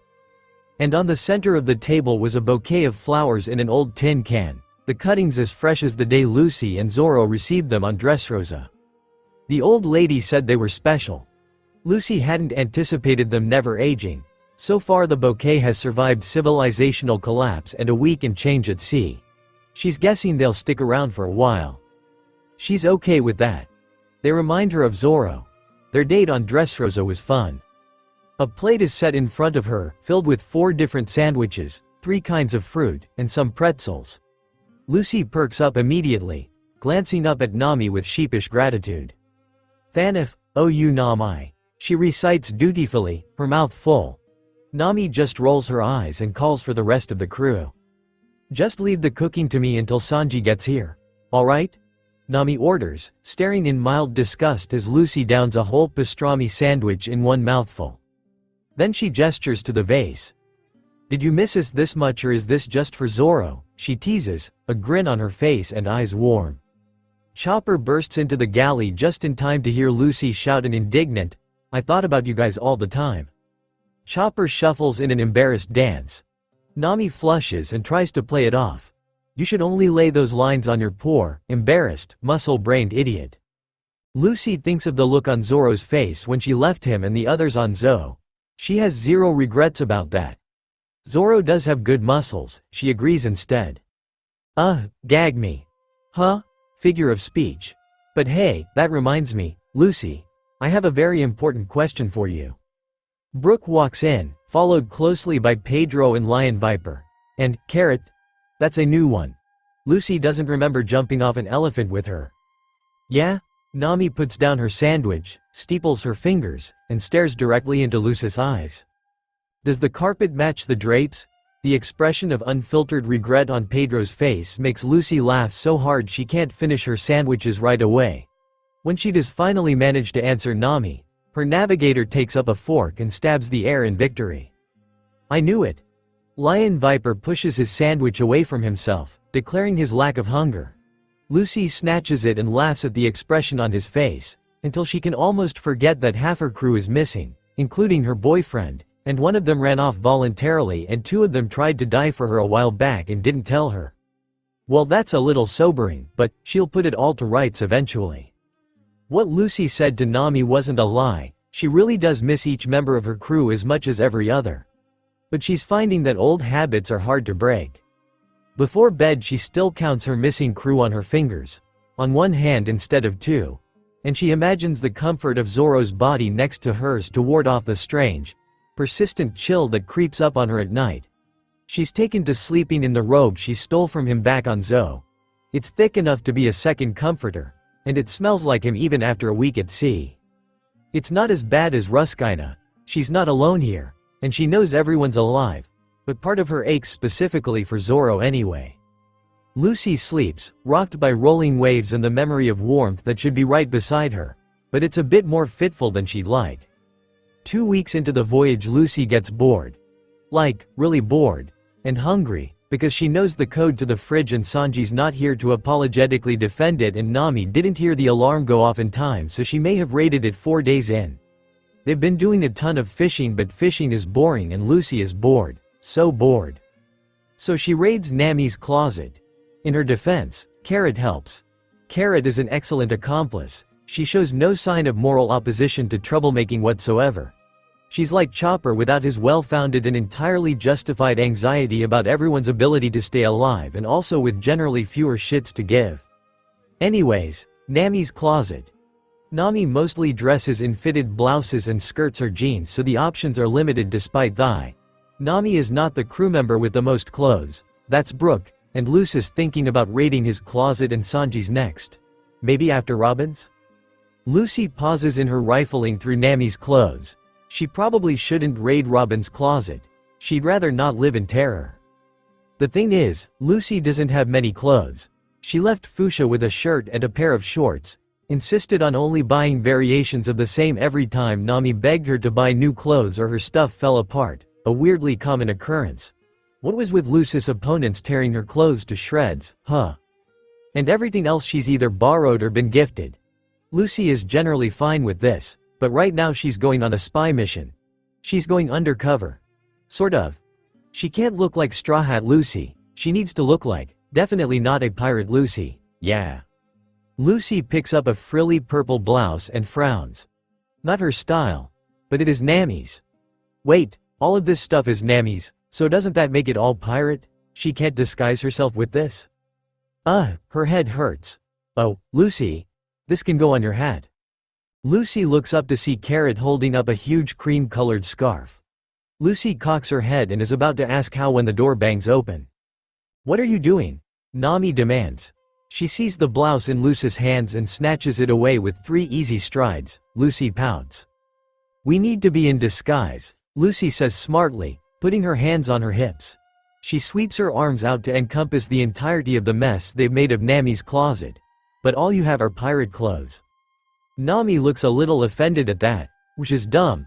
Pirate clothes are the coolest.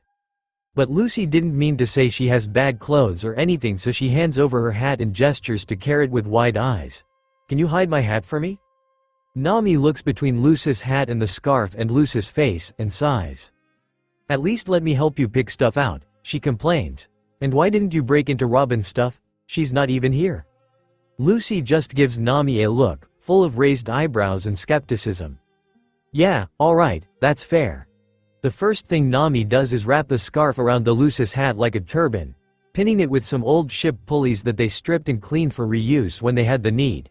It feels heavy and unbalanced on her head when she tries it, but it isn't quite so recognizable. Pedro said everyone dresses pretty fancy in Big Mom's territory, even the guys, Nami tells Lucy, frowning at the purple top. Her navigator side-eyes her. You might have to wear a dress. Lucy scowls and scrunches her nose. Could I wear shorts underneath? Nami shrugs. Yeah, maybe. Deal. Nami opens the trunk by her bed, filled with older clothes she brought with her from East Blue. I want to try and tie your hair back, too. It'll make you less recognizable from your wanted poster. Lucy pouts, but shrugs after a moment. She likes it when people touch her hair. Friends, at least. What about this? Nami holds up a white jacket trimmed in red lace, with ruffles down the sleeves. It has a matching red skirt trimmed in white lace as well, loose enough for Lucy to run in and hide shorts underneath, with plenty of volume and too many frills. It's not Lucy's taste, and she guesses it's probably not Nami's either, since she's willingly giving it up to be destroyed. Oh, you could wear it with this. Lucy looks over at Carrot, who presents a red tube top, the exact same shade as the skirt, and Lucy feels a little relieved, holding it. She can still show off her scars with this, just like Hancock said. Lucy likes it well enough and looks at Nami for approval. Her navigator eyes first the tube top and then Lucy critically, then sighs. I never liked that one much anyway, she finally agrees. Then Nami shoves the clothes into Lucy's hands and makes a shooing motion. Try these on and wait for me in the bathroom so we can do your hair. I'm going to help Carrot find something to wear too. Lucy complies easily enough, heading to the bathroom with her load. But on the way she passes the boys' quarters and pauses. Sanji never got to go back to his quarters before he left for Big Mom's territory. What if he left something in there he needs? She's not supposed to go in the boys' room, mostly because Usopp designated it a cootie-free zone, almost as soon as they got the Mary.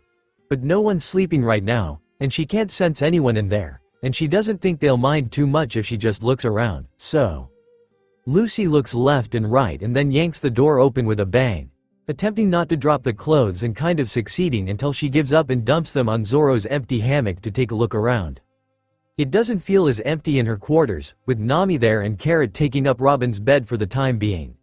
But even with Pedro and Lion Viper taking up Usopp and Frankie's beds, the boys' quarters still feel emptier, less lived in than they should. It bothers her somewhere beneath her sternum. It'll be fine. She'll get them back where they belong soon. She heads over to the lockers, figuring her cook will probably forgive her for going through his stuff. The first thing she opens is his trunk with his clothes. Sanji likes to dress nicely, even in really warm weather. He would probably like a change of clothes when she sees him. She pauses when she opens the trunk, because immediately she spots a simple black satin tie. It's his favorite. He was wearing it the day they met on the Barati. His cufflinks are in here too, and his favorite blue shirt, and Lucy takes the tie, and shoves it in her pocket. She can't carry everything in the trunk with her that Sanji loves, but she can take the tie. He would want the tie. Even if he really does want to stay with his family, even if he doesn't want to find all blue anymore, he would want the tie. Lucy removes the trunk to get better access to the shelves. Sanji'll probably be a little embarrassed about her seeing his dirty magazines, but whatever, it's not like everyone doesn't know. After sifting through a truly impressive number of magazines with scantily clad women on the cover, Lucy peers into his locker suspiciously. There's a couple of cookbooks, and an ancient, cracked volume that has a big wave on the cover. Lucy stares at it for a moment before deciding not to bring it with her. That's too precious. Even more than the tie. If she harmed it somehow. Lucy frowns, and shakes herself. Sanji's going to come back. There's no reason to take the book to him. There is a box full of cigarettes in the back of the locker, and Lucy grabs a pack of them. Sanji can probably get cigarettes anywhere, but he's complained more than once about how hard it is to find his favorite brand on the Grand Line. He stocks up whenever he can. Cigarettes in one pocket and tie in the other, Lucy shoves the locker closed, magazines and all. "Lucy, where'd you go?" It's Carrot calling for her. Probably from the balcony on the next floor, where the bathrooms are. Lucy hurries over to Zoro's hammock, scoops up her clothes, and sprints out the door before anyone can catch her in the men's quarters. "Here, I'm here," Carrot, either not knowing about the rules or not caring, grins and waves to her. She's got a green dress on that Lucy recognizes as something Nami bought on Fishman Island, and a fisherman's hat with the ear holes cut out. When she changes in the bathroom, Sanji's cigarettes and tie burn a hole in her short pockets, beneath the heavy skirt. She feels their weight while Nami's weaves loose his hair into two short pigtails, and the items are heavy enough to be their own promises. There's something like hope in the blank of Reiju's eyes when Lucy growls her every intention to take her cook back. Lucy pinches the packet of cigarettes and pats the tie in her pocket when the giant ship passes by, and thinks a promise is exactly what they are. Everything in Toto Land is weird. For one thing, most of it is edible, which, cool, amazing. Lucy wants Sanji to coat her proof chocolate biscuits someday. But then there's the fact that half of it's alive? With the souls of its citizens? The weird thing is that none of the soul fragments really radiate malevolence or hatred or malice, even when attacking. Anger, sure, fear, absolutely, but true hatred? No, not even a little bit. They're not complete enough for that. The whole world of Toto Land, and whole Cake Island especially, gives Lucy the impression of someone who never once chose to see reality as it is. It's childlike and desperate and manufactured to fit some kind of fantasy. Every single person and soul in Big Mom's territory fears her. Lucy thinks of Pudding, and includes Big Mom's own children in the list. Lucy's not sure if Sanji's going to come back with them, but she's sure she won't leave Sanji here to grow in fear and terror of everyone around him. She won't. The biscuit guy tells Lucy that Sanji hates her, was always looking down on her, that he must have been laughing all this time. He says he was just waiting for his opportunity to return to his proper place as a prince of Germa Kingdom, that he'll be safer and have more power here. It all rings so patently false that Lucy doesn't even dignify it with a response. She just kicks the biscuit guy's ass. Pudding said Sanji still wants to come back. That's more than enough reason to keep going on its own. She doesn't understand why this jerk would even try to distract her like that. What a stupid tactic. That's them. That's Germa. Lucy sits up from the giant talking tree and reaches out with her hockey. There, smooth jazz and smoke. That's her cook, even if he sounds more subdued than usual. Sanji, she calls, and she bounds off of King Bark with a quick swing of her wrists and sprints for the carriage she sees in the distance. This is gonna be great. She'll have a chat with Sanji and figure out what's up with him and kick people's asses if she needs to. Sanji can come back to the sunny with them and they'll get Chopper and Carrot out of the mirror and it'll be great. Sanji. Lucy calls again, grinning. Regardless of what her cook wants, she's excited to talk to him. It's been a couple of weeks. She takes a final running leap and lands on the door to the carriage. Sanji is there, sitting between two guys that look kind of similar to him, dressed the same. There's something really off about their voices, but Lucy's too focused on Sanji to give it much thought. Sanji looks alright, if shocked. He's projecting a lot of alarm too, but that's fine. She'll help him with whatever it is. Sanji. Lucy chirps at him, and his face goes pale. The alarm in his voice is morphing to panic, so she hurries along with her explanation. I know you said you would meet us, but we decided to come pick you up instead. Zoro's gone on ahead with the others, but Nami's here with me. She found a tree friend, also Chopper and Brook are here too. Everyone followed with me because they were worried and wouldn't take no for. Sanji stands in the carriage, and Lucy blinks at him. There's something weird about his expression, something shuddered. The panic is giving way to dread. Lucy feels it secondhand like a knot compressing her chest, just behind her sternum. Then he reaches for her, picks her up by the back of her borrowed jacket, and hauls her through the window only to kick the door of the carriage off and launch them both back into the field. Sanji. She yelps. It's not like it hurts to be dragged around like this, but it's unexpected behavior from Sanji. Hey, I can walk. I don't want to hear a thing from like you, he growls, and it's weird because he won't look at her, but she can hear how upset he is. Sanji. What the heck is up? Lucy calls, squirming in his grip. Sanji just hoists her a little higher, and ignores her as he stomps away from the carriage. Ahead of them, Nami calls for their cook from the top of her tree. Sanji-kun, hey. Sanji doesn't acknowledge her. Lucy frowns. Sanji, you're acting really weird, Lucy tells him. Like, super weird. I'd expect the manhandling from like, Zoro maybe, but not. I said, shut up. Lucy scowls. Okay, playtime's over, apparently. Sanji. Put me down. There's an order in her voice, and Sanji damn well knows it. He stops walking. Hesitates. She digs her fingers into the arm holding her, catches hold of something hard and metallic and Sanji pitches her forward across the field, about 20 feet. It's so unexpected that Lucy barely manages to get her feet under her despite having ample time. She turns around, looking at Sanji with something akin to shock. What the hell? Sanji-kun. What the hell? Nami echoes unknowingly. Lucy can't even recall a time when Sanji let her run into a mast or a railing without making himself obnoxious. He once tried to cut her food for her and only stopped because she nearly bit him by accident. Sanji once laid his actual body over a puddle when she was approaching it so she wouldn't get muddy. What even? Did they brainwash you or something? Lucy asks, because it's the first thing she thinks of that makes any kind of sense. First the weird comment, then this bizarre behavior. Sanji's face is cold and blank, but the smooth jazz has moved into high piano keys of frustration and upset. You'll address me as Prince Sanji of Germa Kingdom, or not at all, he declares. I'm a Vinsmoke before anything else, and not likely to stoop to your level any longer. Lucy just stares, a bit dumbfounded. She can feel the way Sanji's burning up inside so clearly, so why would he say things he doesn't mean? Nami scoffs, climbing down from her tree. Please. Like we'd believe any of that crap.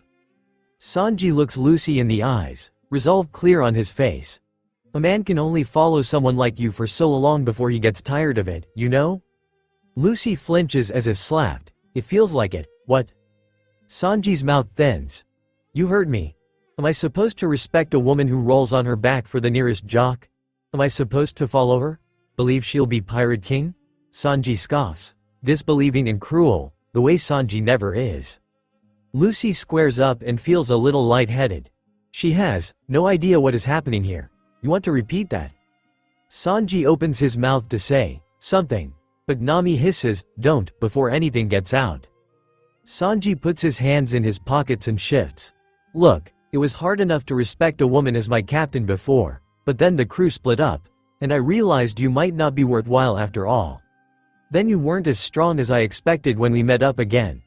So I decided I'd leave when the opportunity arose. Sanji holds his arms out to encompass the whole Germa caravan. This is my opportunity. I'm going to live a life of luxury and contentment and let you worry about playing pirates. Lucy doesn't quite realize she's stalking forward until she has to tilt her head to meet Sanji's eyes from under the brim of her hat. Sanji can be sneaky. He can be silly and overly affectionate. But he's never been false or manipulative or even particularly materialistic. He's earnest and kind and he's strong, and every time Lucy thinks of Sanji she thinks of the grin on his face when he first described all blue for her. Sanji is trying to piss her off.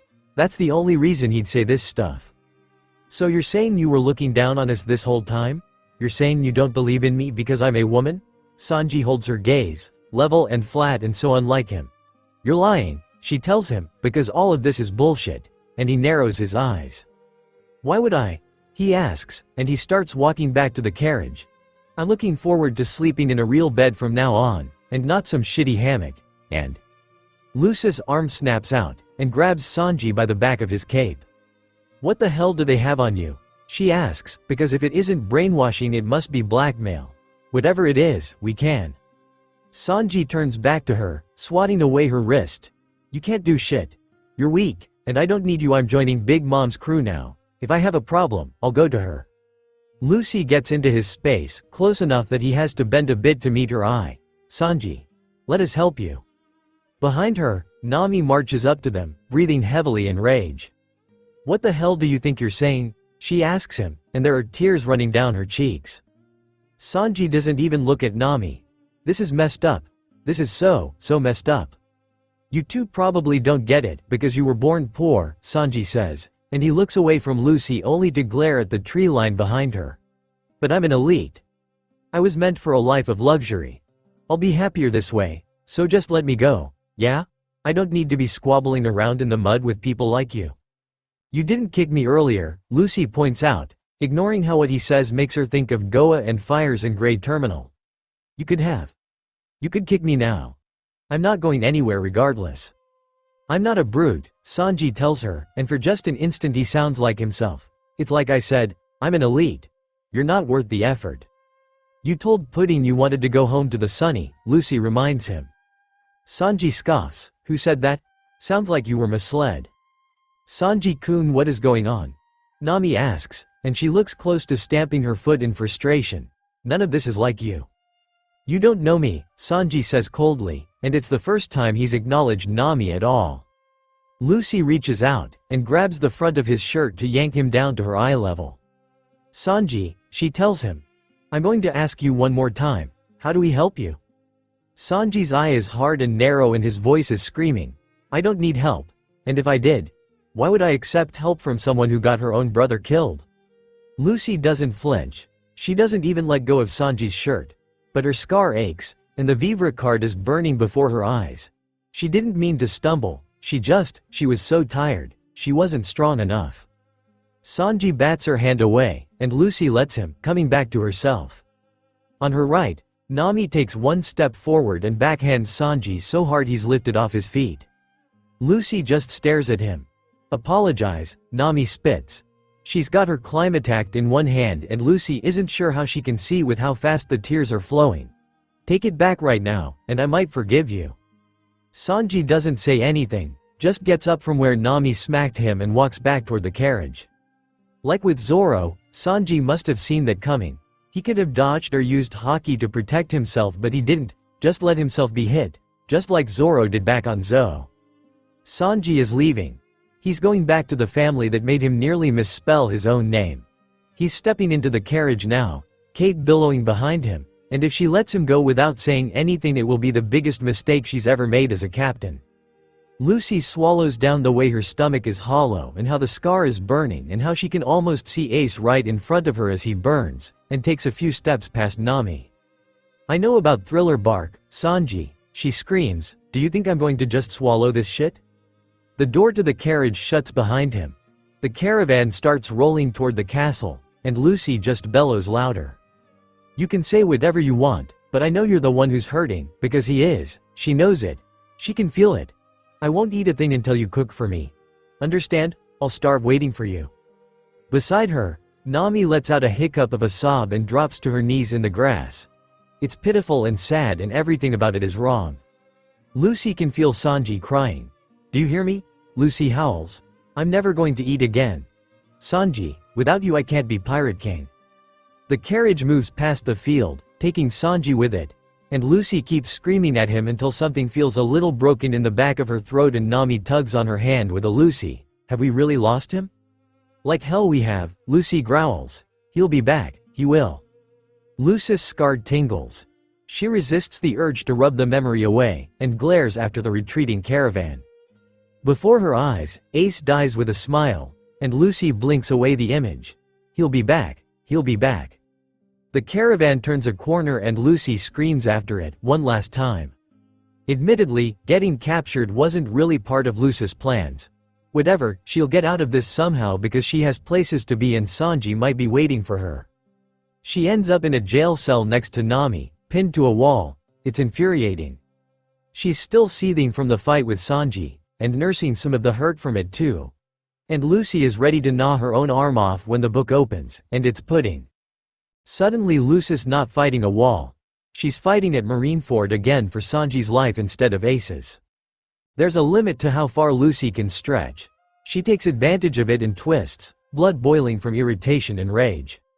There is something up with this island. Some poison that makes people seek the worst in themselves.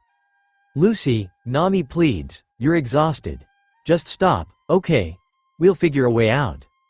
I'm not dying here, Lucy snarls, and she doesn't like the way Nami flinches when she hears it. But she can't stop, not when she's got so much to lose. No one's coming. Gotta save ourselves, and Sanji, and kick everyone's butts. I don't want to watch you rip your arms off, Nami yells, and kicks at her. Lucy just twists again, and feels something snap in her left arm. Blood runs down the mess of her limbs, and Nami screams. Too bad, Lucy declares, and twists harder. Her right shoulder gives, and it burns, but she's smiling hard into the pain. Nami is less than enthused. Goddammit, this is just like Zoro and his feet. You can't fight if you've just hacked off an APENDAGE, you moron. Yes, I can. Your whole thing is punching people. How? Something solid strikes the big mom subordinates, keeping an eye on them. They're shoved aside in one big show of strength, enough to make Lucy pause and lay eyes on the newcomer. Jimbei, man, her crew is the best. Lucy calms down a little after speaking with Sanji's sister, who looks a whole lot happier now than she did back on the ship. The hope in her eyes is plainer. You'll take him with you, right? She asks, and Lucy narrows her eyes. Sanji has a lot to answer for, but she knew from the start that he didn't want to say what he did, that he didn't want to leave in the first place. There are things she has to resolve with him, things that need to be fixed and understood. But Lucy knows Sanji, and she thinks she knows what he really wants. Of course. Reiju smiles at her in relief, and doesn't say a word when Lucy smashes through the window to take the direct route to the meeting place. The field where she said she'd be. It doesn't take her long to get there, even with her stomach growling. She picks her way across the field of defeated Big Mom pirates she concussed earlier, and settles against a rock to wait. She's hungry. Hungrier than she's been in a while, actually. Maybe since Ace left and she had to start hunting on her own a bit more, and it took her a while to get strong enough to do it well. Hunger always hurts when it gets bad enough. And different types of hunger hurt differently. Sanji's a cook, so he probably knows stuff like that. Lucy doesn't eat, doesn't seek food regardless of whatever her devil fruit is doing to her metabolism. This is probably the longest she's gone without food since she got stuck in that ravine under a rock, and it took Dayton 2 whole days to find her. When Sanji finally does show up, she's covered in syrup. It's gross and sticky, and she ignores it despite needing the calories. Sanji doesn't say anything for a while when he walks up to her. He just stops about 10 paces away and stares. But the expression on his face is soft the way she was missing before, and despite the nervous shifting in his posture and gait, the shame in his face, he looks loads better than he did when they fought earlier. Lucy-san, he swallows, and then gets on his knees. He places a picnic basket between them, and she hums in curiosity. I dropped it, he apologizes, it got crushed too, and rained on, and I'm sure it's terrible. But eat, if you can. Sanji is a cook. He needs to feed people. It was a little mean of her to use that against him, but she's glad she did. Lucy reaches for the picnic basket, and opens the lid. Her heart swells. He made all their favorites. The food is spoiled and mixed together. It tastes a little funny because of the rain. She eats it though, every bite, because she isn't going to waste something Sanji made. Besides, everything Sanji makes tastes good. Her cook doesn't watch her eat, isn't looking at her, is hiding behind his bangs. His fists are clenched in the fabric of his trousers. Delicious, she praises. The food is as flawed as it appeared, but it isn't a lie, and she genuinely does feel better for having eaten. Thank you, Sanji. Sanji doesn't respond to her praise though, just keeps his face turned away, his whole body defensive. If you're finished, you should leave with everyone, Sanji tells her.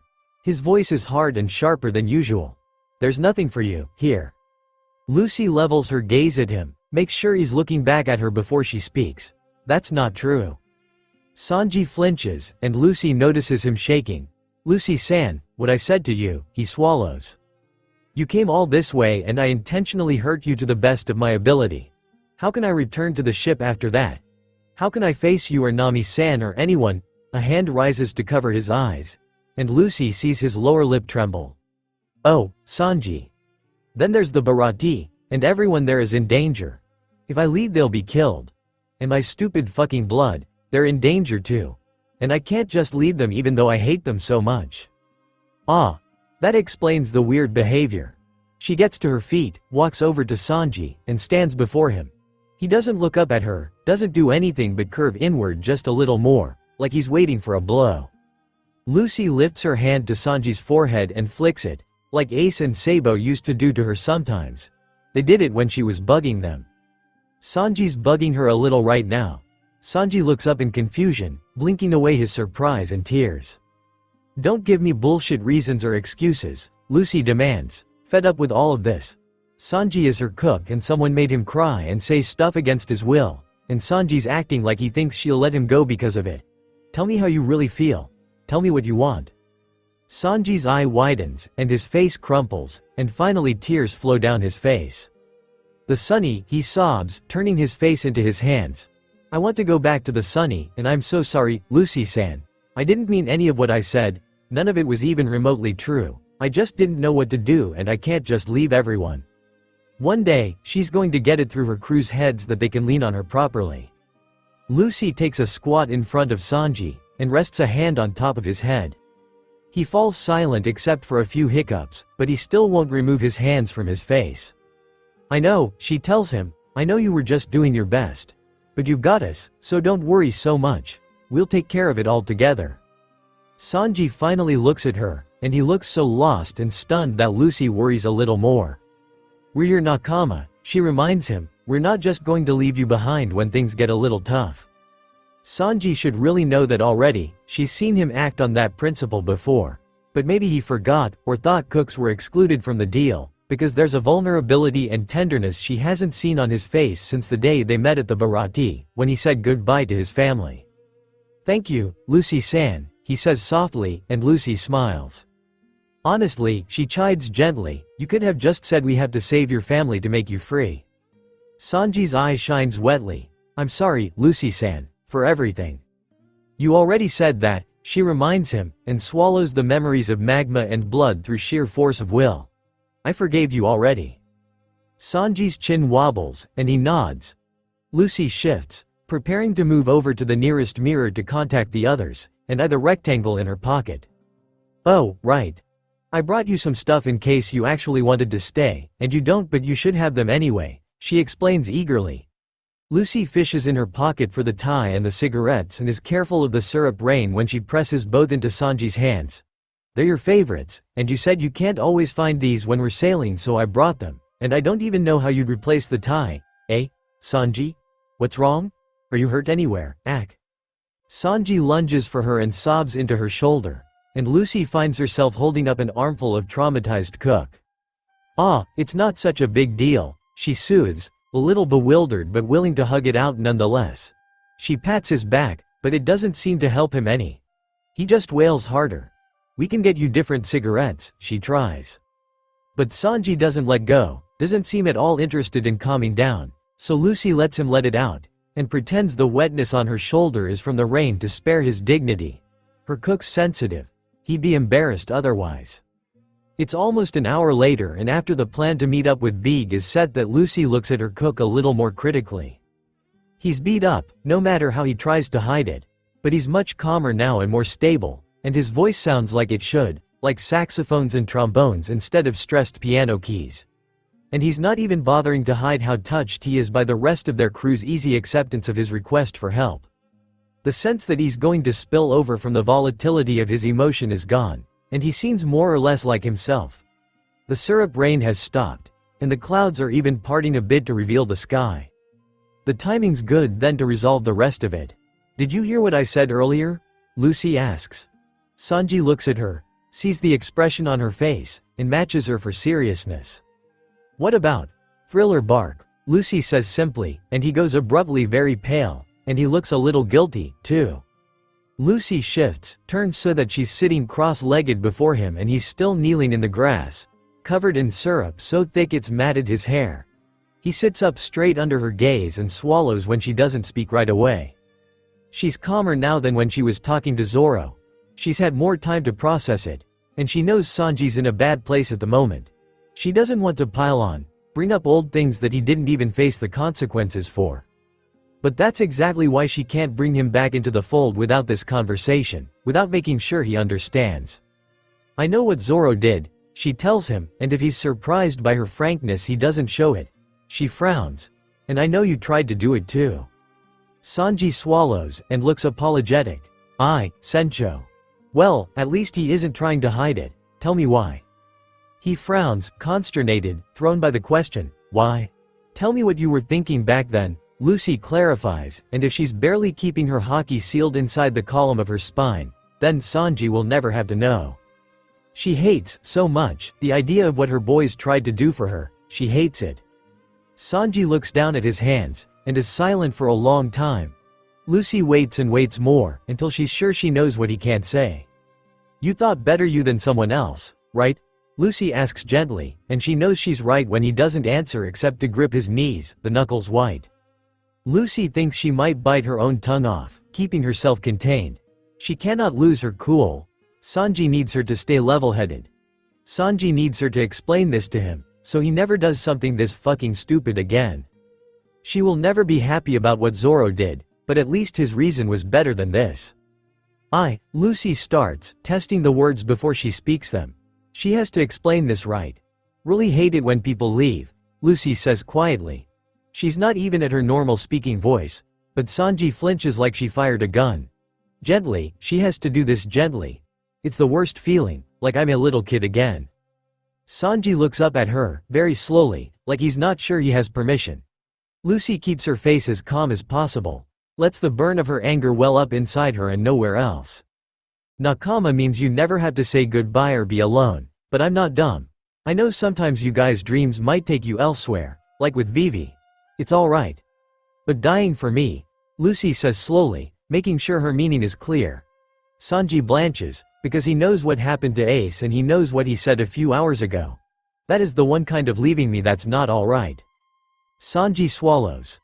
Lucy watches, waiting for the dawn of comprehension, and is only a little disappointed when she doesn't see it. Everyone dies sometime, Sencho, he says finally, and Lucy holds herself together because she will not snap, she will not tear into him, he just needs to understand.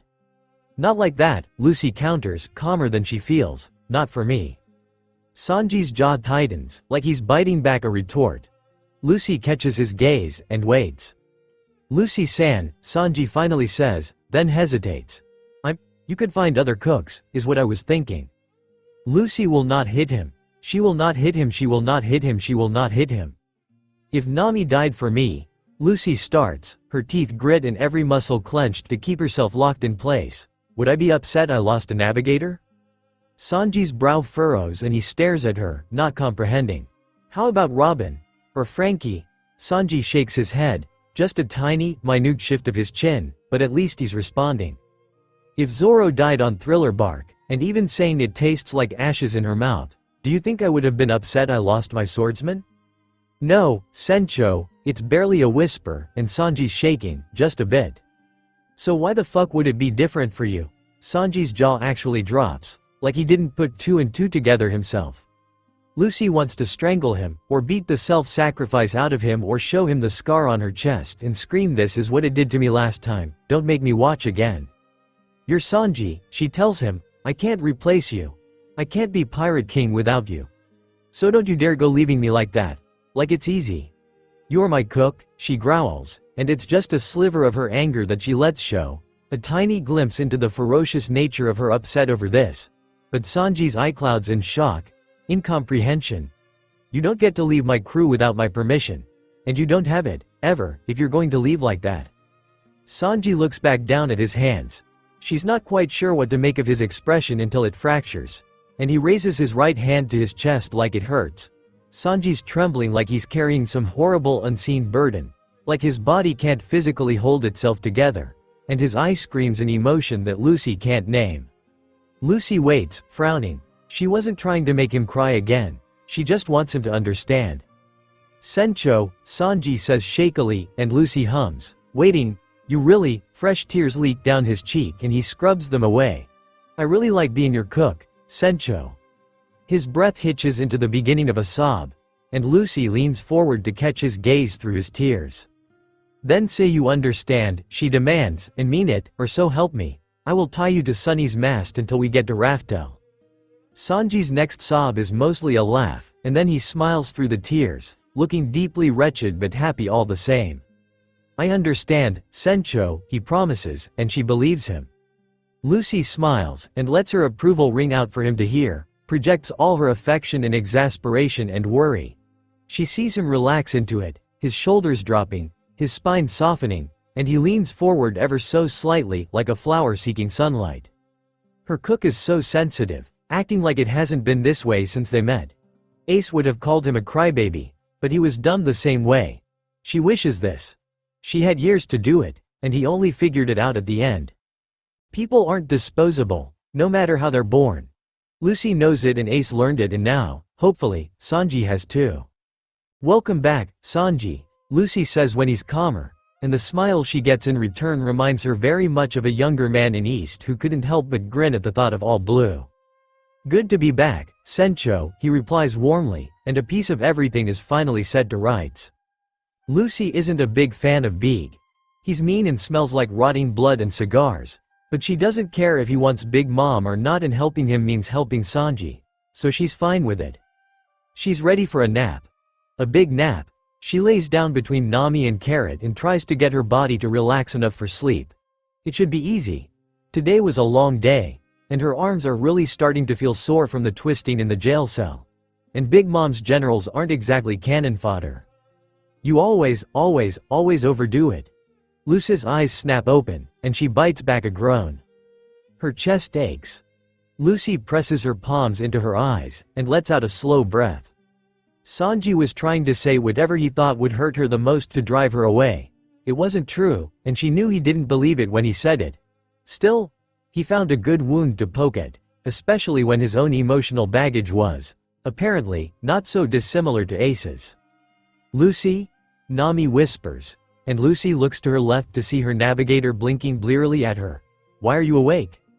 It is pretty odd for her to be awake when she means to be sleeping. Lucy doesn't really have issues with insomnia aside from the occasional nightmare. She suspects she'll have one tonight. She's not looking forward to it. "Just wired from today," Lucy promises. "It's not even a lie. Go back to sleep." Nami frowns at her and sits up on her elbows, staring hard. Lucy ignores it. Then Nami's arms wrap around Lucy's waist and drag her over to Nami's bedroll, so that Lucy's head is propped against her navigator's shoulder. Lucy tilts her head back to frown up at her. Nami doesn't like cuddle piles. She explicitly forbade Lucy from starting one numerous times with her and Robin. "I know I'm not your idiot," Nami whispers for the sake of the others, "but you sleep better with someone else, right?" Abruptly, Lucy's vision swims. Something strong and blessed is choking her throat, and Lucy recalls all the times on Ruskina when she wanted desperately to talk to Nami. It takes her a minute to answer, too caught up in her gratitude. By the time she does, Nami is already dozing off, both arms around Lucy's torso. Lucy takes advantage of Nami's hold and twists to wrap around her navigator like an opportunistic barnacle. Lucy sleeps and doesn't dream. Lucy's been to a wedding before, once, for a friend of Makino's in Fuchsia. Lucy wore shorts and the one nice shirt she owned and fell in the mud on her way to the event, so she showed up looking a little like a swamp monster and didn't much care. She did not brush her hair or take a bath in the preceding week. Makino dunked her in the ocean and considered it an improvement even when she was sopping wet. When she informs Nami of these events, her navigator just looks up and sighs slowly through her nose. "That," Nami says with implacable certainty, "is not how you will show up to Sanji-kun's wedding." "But he's not even getting married for real," Lucy objects, and Nami simply shakes her head. "If I let you get away with it this time, it will set a precedent the next time one of us gets married," she declares. Lucy squints at her. "Who's getting married? Robin? Frankie?" Lucy's eyes widen. "Robin and Frankie?" Nami gives her an odd look. "Just try these. You can still punch people in them, I promise." And she hands Lucy a pile of black and red clothes. Admittedly, the clothes she borrowed from Nami are pretty much completely destroyed, either by the fighting, prison, or the syrup rain which left her sticky. Sticky enough that she didn't even object to the shower Nami marched her into the night before. So Lucy goes, tries on the clothes, and is surprised, pleasantly. Nami picked out a pair of red pants with a high waist and a lot of pleats, but they're really loose and wide around the ankles. And Nami somehow found a red bust strap similar to the one Hancock gave her, leather and with the laces over the center. The shirt is black satin, with short sleeves and a big bow on the front, right in the middle of her chest. But it's loose enough to fight in, So Lucy makes a face at the bow and allows it. Nami even found a black hat to cover Shanks's, which is hilarious. Hat will get a formal look too. Her sandals don't really match the outfit, but she wears them anyway instead of the red flats Nami picked. The sandals stay, no matter what. When she comes out of the changing room, Nami looks pleased, even though she fusses. This shirt should be tucked in, see, that's why the pants go so high. Nami doesn't even give Lucy the chance to do it herself, just starts shoving fabric around. Will anyone really care? Lucy asks, because she kind of doubts it. Well, if you don't, I will, Nami grumbles, and then steps back to eye Lucy critically. We should do something with your hair. Lucy scrunches her nose. I can't just wear it normal?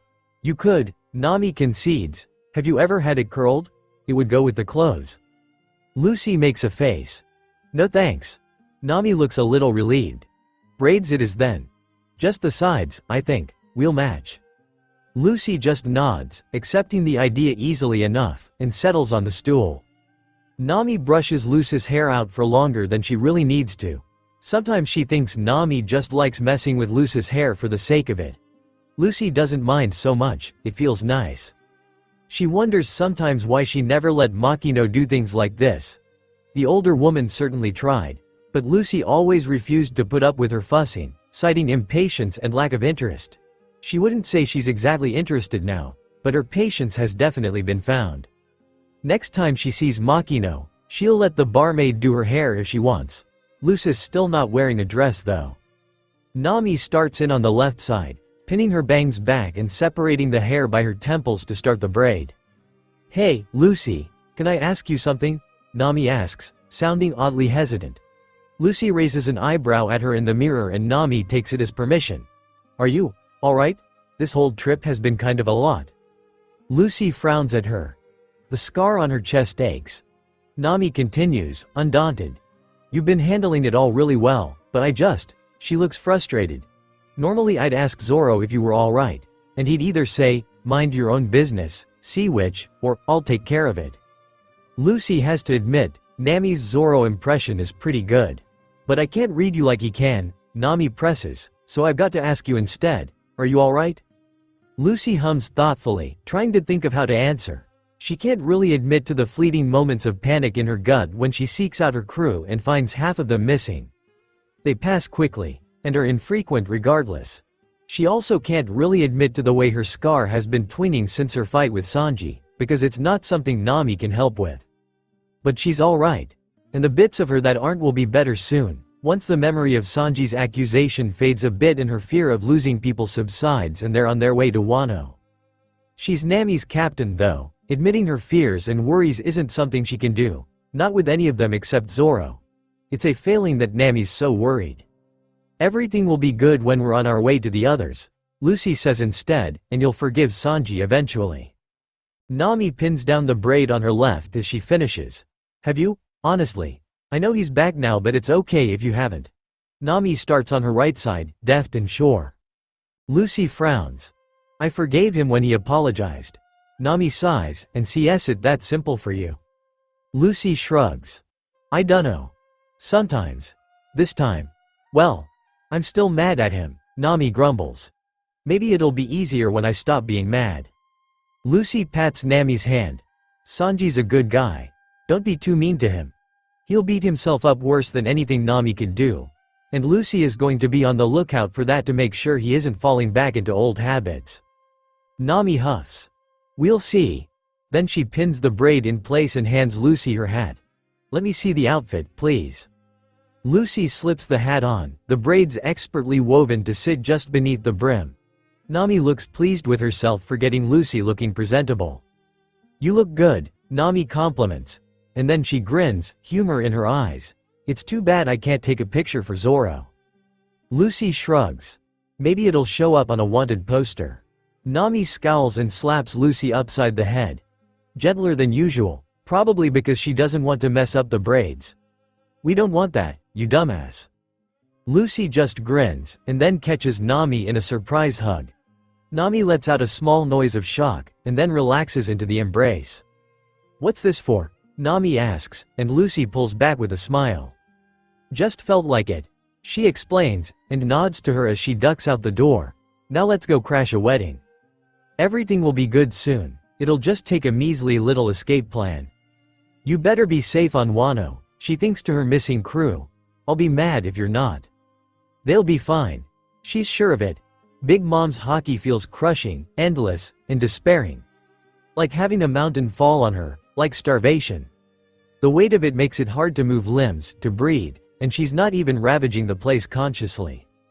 Still, when Lucy throws her first punch at an emperor, it isn't fear she's feeling. If she's going to stand at the top, she can't feel fear. Not for the likes of Big Mom. Not when Jinbei has placed his faith in her so loudly. The thing inside her that will make her king burns in the face of the emperor's command and snarls back with fury and bloodlust and something like the thrill of a fight. Lucy throws her punch, and it doesn't even work, but it still feels like a victory when Big Mom starts spitting her name in rage. Sanji and Jinbei had to drag her away, but her gums ache with the need to finish the fight, to test herself against one who would claim a place above her.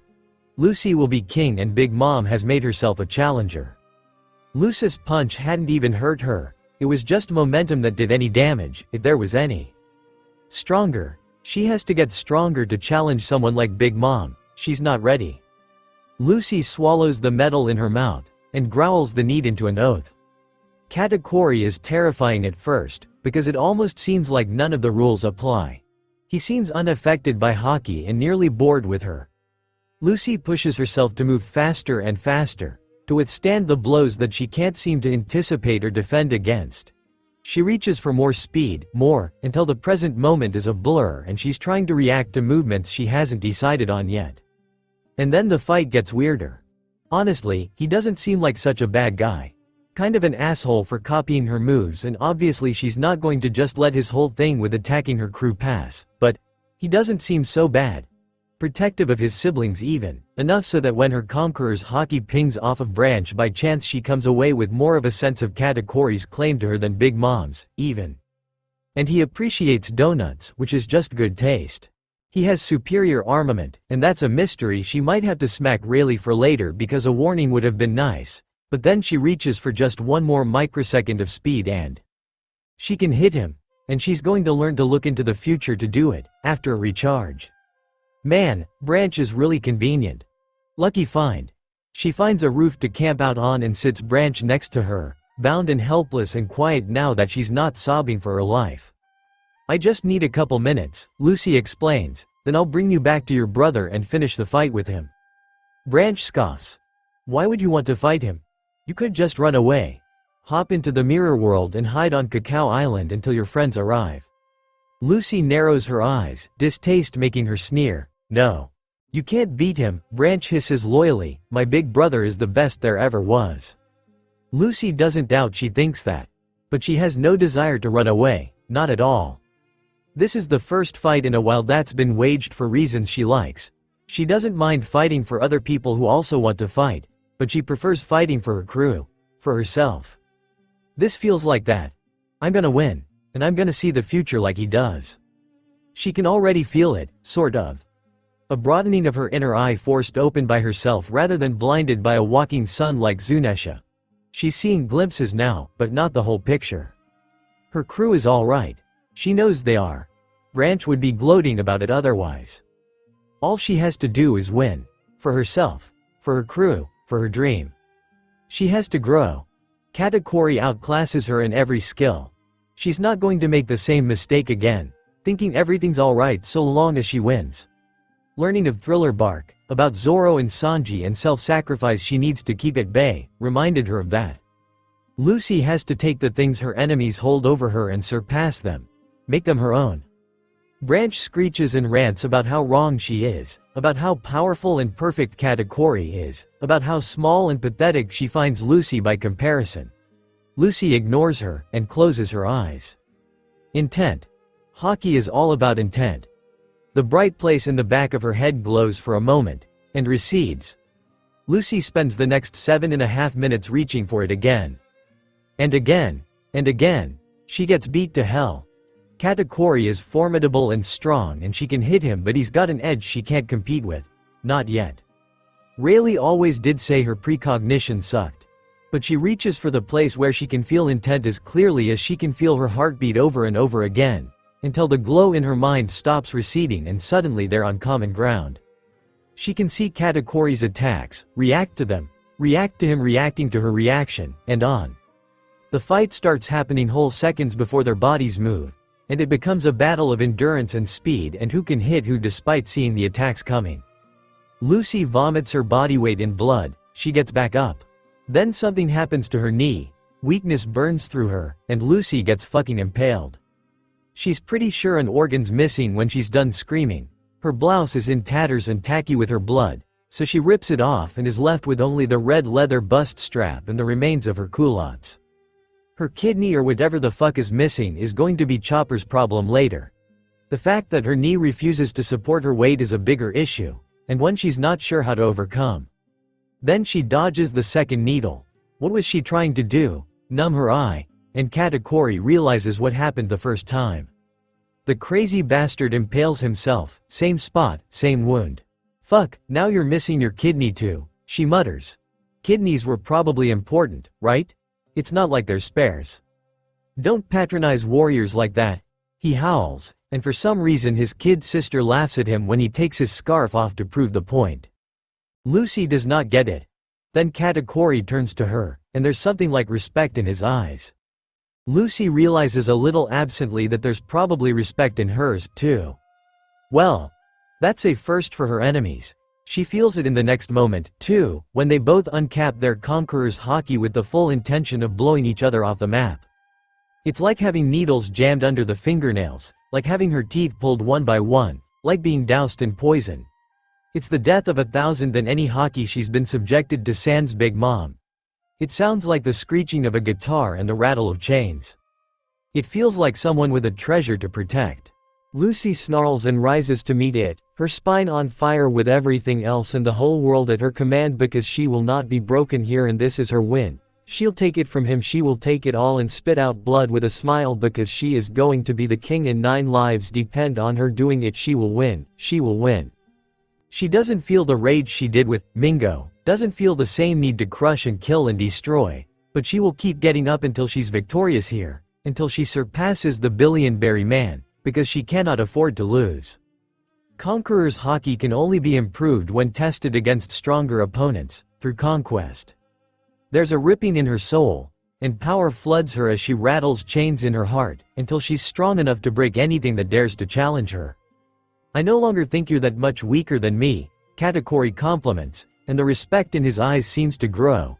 He takes his jacket off, a nod to her own ruined shirt, and raises his fists. Lucy does the same. I'm glad to hear that, she tells him, and fuck, she really doesn't hate this guy. But I'm still going to kick your ass. Katakuri's wide mouth extends in a smile, vicious and mean and a match for Lucis. They beat the hell out of each other. Your haki sounds like a bell. Lucy sways, legs shaking, and Katakuri just stands there staring down. He's 4 times her height. His left arm bulges with more muscle than she has in her entire body. Blood drips from the self-inflicted wound in his gut. She puts her fists up. She can't see him clearly, and her head feels cottony, but she reaches for the heat in her spine again, feels it rise molten and powerful in response to her determination. Katakuri doesn't move. Will you be coming back, to defeat Big Mom?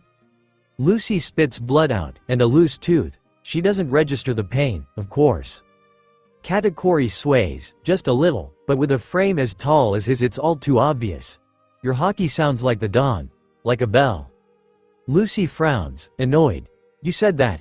It sounds like the future. Katakuri's breath hitches in pained bursts.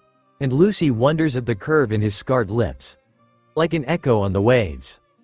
I don't get it. Her conqueror's haki trembles in her grasp, her consciousness too weak to bring it forward for long. You are looking very far ahead. It sounds like praise. It sounds almost odd. Katakuri falls back and back and back, and he hits the concrete floor with a deafening thud. Lucy stumbles toward his head, wary. His frame is so massive that it takes her almost a full minute to trudge her way forward. His eyes are closed. His breathing's just a bit shallow, but his mouth is turned up in a smile. She wonders if this fight was as satisfying for him as it was for her. She wonders why he never left his mother's crew to seek freedom for himself. Why he never reached for the One Piece the way she always has. He's old enough to remember Roger. Remember the time before him. He's been a pirate as long as she's been alive, and he chose to stay with Big Mom. She wonders if he regrets that. Lucy's family has always been different. Gramps and Dragon both left her to be fostered by others so they could pursue their goals. Ace and Sabo both left to chase their dreams. Shanks told her stories of freedom and taught her of friendship and the greatest pirate of all, and left with a promise and a hat to bind them across the waves. She's never resented her family for their dreams, even if she's questioned them at times in Grab's case. Lucy would never want to hold them back from their goals, even if she was often lonely as a kid. She learned that from Makino and Dayton, who did stay and who did raise her, but never tried to push her away from her dreams.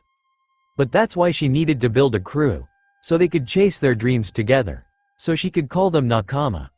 Her crew chose to fight with her, to fight on her behalf just as Lucy will for them, and hopefully stay with her forever, in one way or another. She thinks that's what family is, more than anything. Lucy wonders if Katakuri ever had what she does in her Nakama. Big Mom's crew isn't like Sanji's family, isn't broken in quite the same way, but Lucy's gotten glimpses here and there, and she thinks they might be like shards of glass fused together, unable to break free and constantly cutting one another open. It's not like her Nakama. It's not even like Gramps and his distant, tough love policy. Lucy leaves her opponent and hobbles toward Branch after a moment. But not before she covers the shame Katakuri went to such lengths to hide with the black hat she wore for the wedding. Hats are good for promises, for crews, for beginning a journey. She hopes he'll take the hint. Lucy is exhausted from the hours of pummeling Katakuri and being pummeled in return, and she would really love to take a well-deserved nap right now, but the pushy jerk who caused this mess in the first place keeps vying for her attention. Straw Hat, explain. Why go to such lengths for him? Lucy has little to no idea who he's referring to until she sees the look on Sanji's face. Right. This is his father. Mustache lists all the reasons she should have abandoned Sanji by his estimation. He's a failure of Germa's fascist empire. He's soft, he likes to cook, blah blah blah. Sheesh. Mustache is a piece of work. Lucy thinks of the way Sanji told Judge off when he explained why he had to save his hated blood from Big Mom. The look on his face when he brought her that picnic basket, so fragile and afraid and unlike himself. Sanji, who wants nothing more than to never see his biological father ever again. Who was pushed so deep into a corner he almost tore himself apart. Lucy doesn't know what it's like to hate one's family. She hopes she'll never find out. Fuck you, Mustache, she thinks, but honestly, he doesn't even deserve that. Yeah, okay, thanks for the help, Mustache, she calls. Her lungs strain a little, her body still brittle and tender from her fight. Behind her and drifting quickly into the background, Mustache hollers and demands answers. Lucy doesn't have any for him. Instead she turns to her cook, whose face is shadowed and tight and turned away from them all. She pokes him hard in the shoulder. Hey Sanji. Why did he just start listing all your best qualities? That's weird, right? I think that's weird.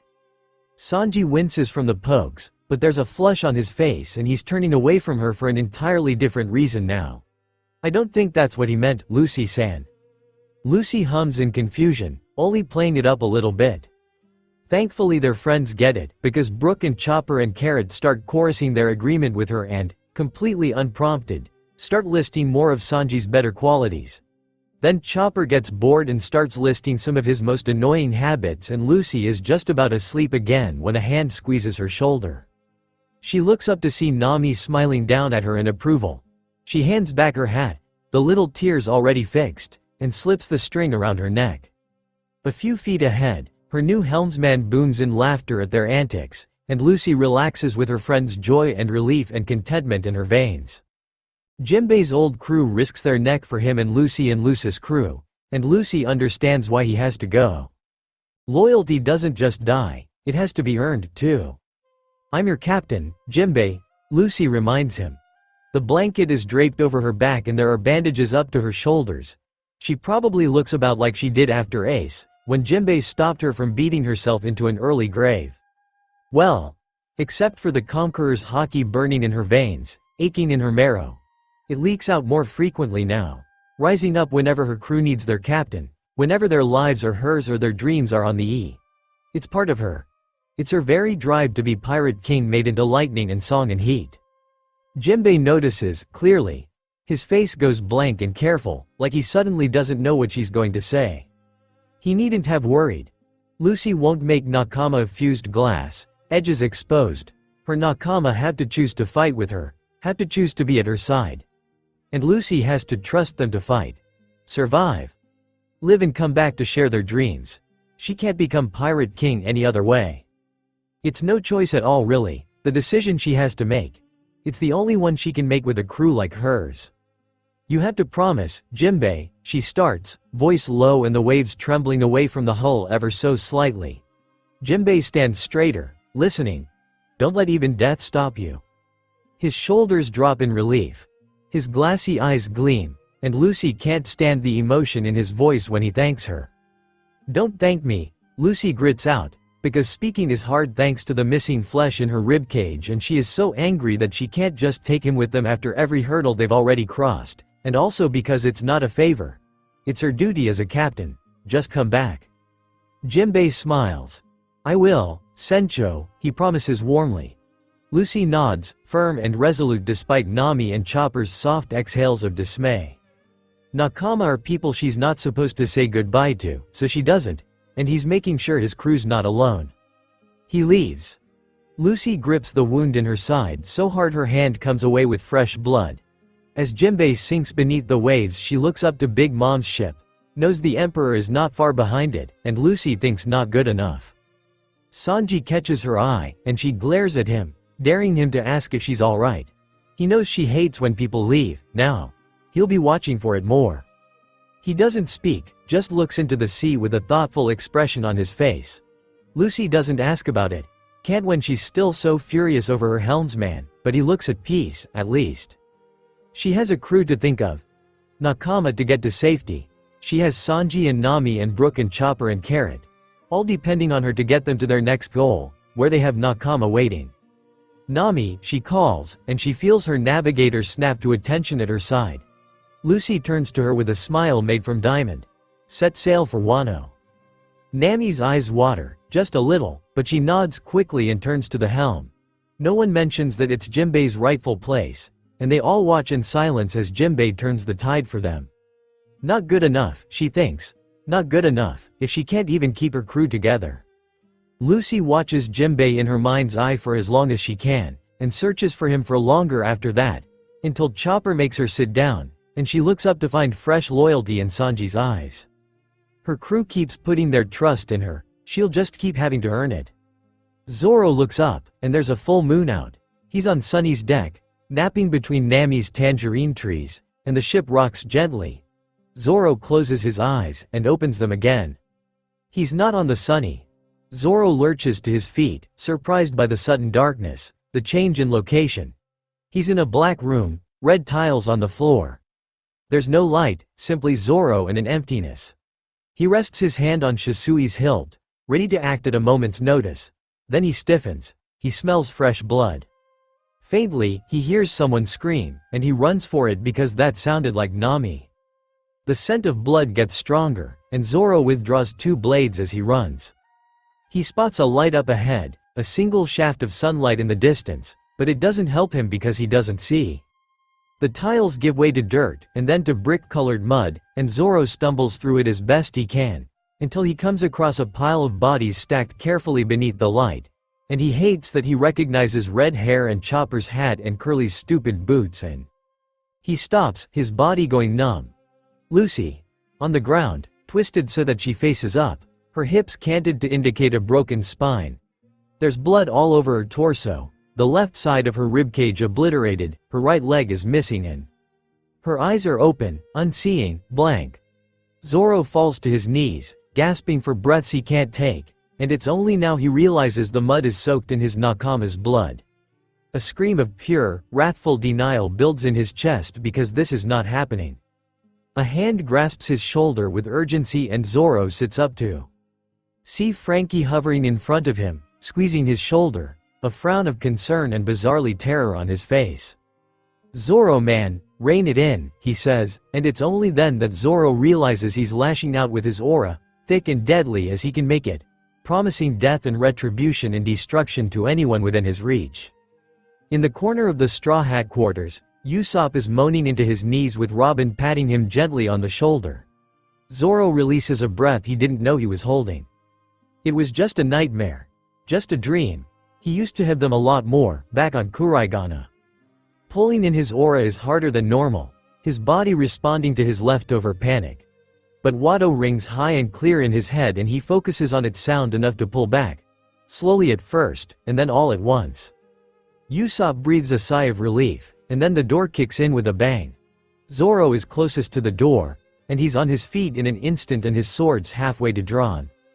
Law stares at him with his nodashi on his shoulder, looking frazzled and tired. "What the hell?" he asks him, and Zoro sighs and returns his katana to their scabbards.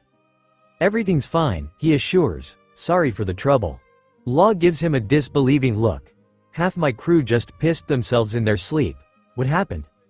Zoro scowls, and pushes past Law into the hallway. He's embarrassed and unsurprised to find Beppo and Penguin in the hall as well. "Nothing," he answers, and neither Beppo nor Penguin try to stop him from prowling to the mess, getting a bottle of sake out of the cabinet, and settling down at an empty table. Zoro scrubs his knuckles over his face and takes a deep breath.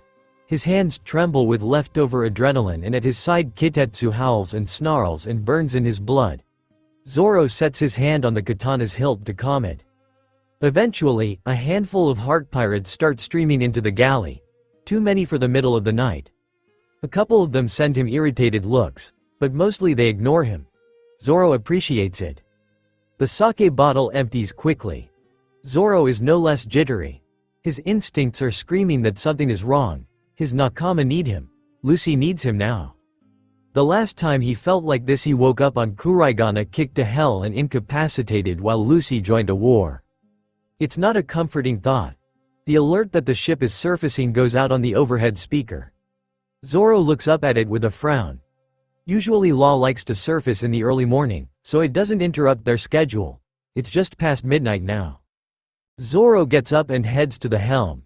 He keeps his hand on Kitetsu's hilt, willing calm to both the blade and himself, and only releases it when he has to climb up to the top floor of the ship.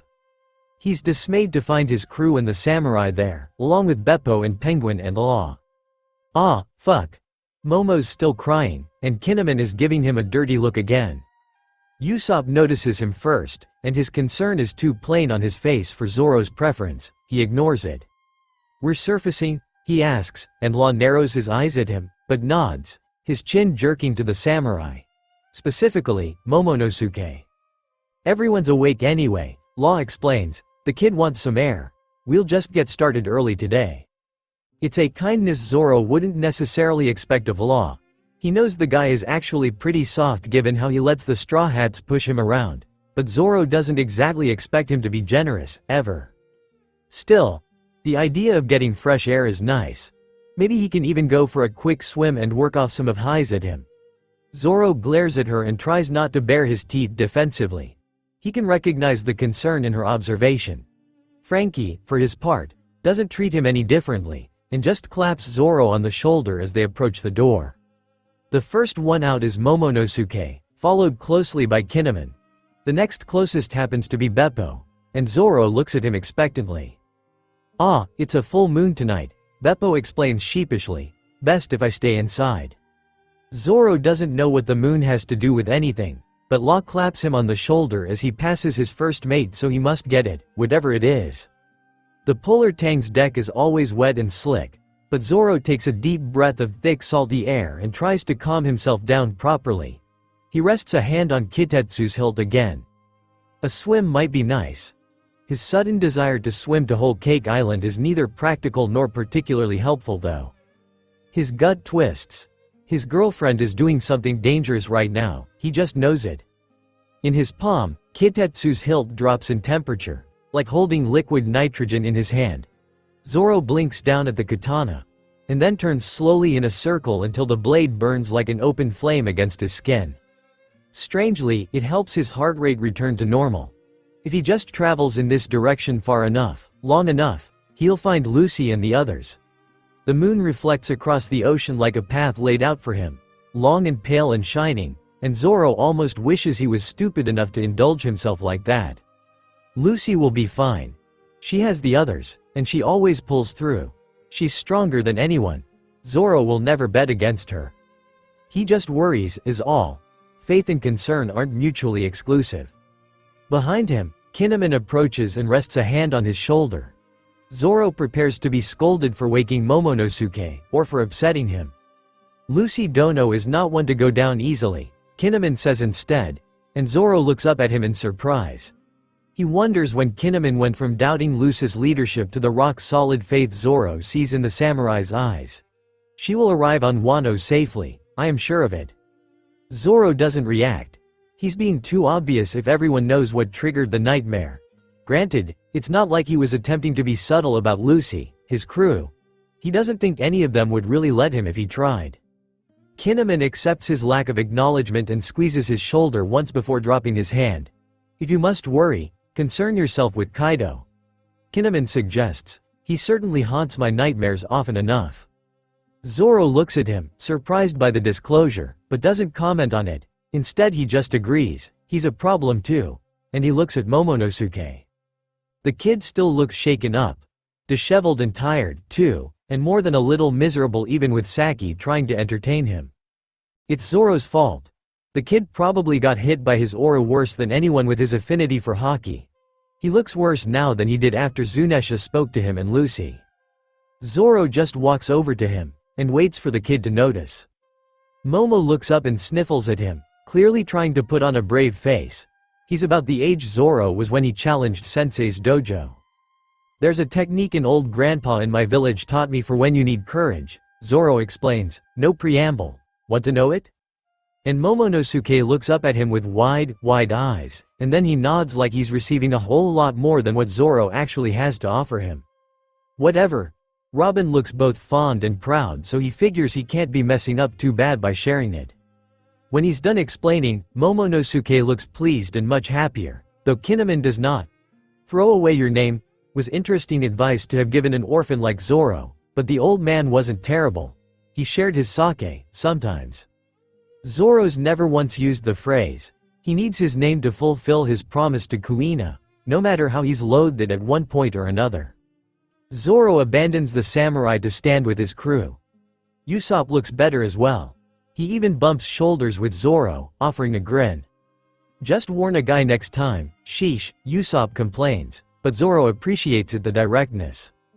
I will push you in the ocean, Zoro warns, but they both know he's lying. By the time they descend back into the bowels of the submarine, some of the jittery anxiety has subsided. Lucy is alright. He knows it. And when she gets to Wano he can scold her for scaring him. The next morning when the news coups come in, Zoro laughs and thinks that maybe he'll have to scold her instead for becoming an emperor without him there to see it. And also maybe kill the cook for outpacing Zoro's bounty, the fucker.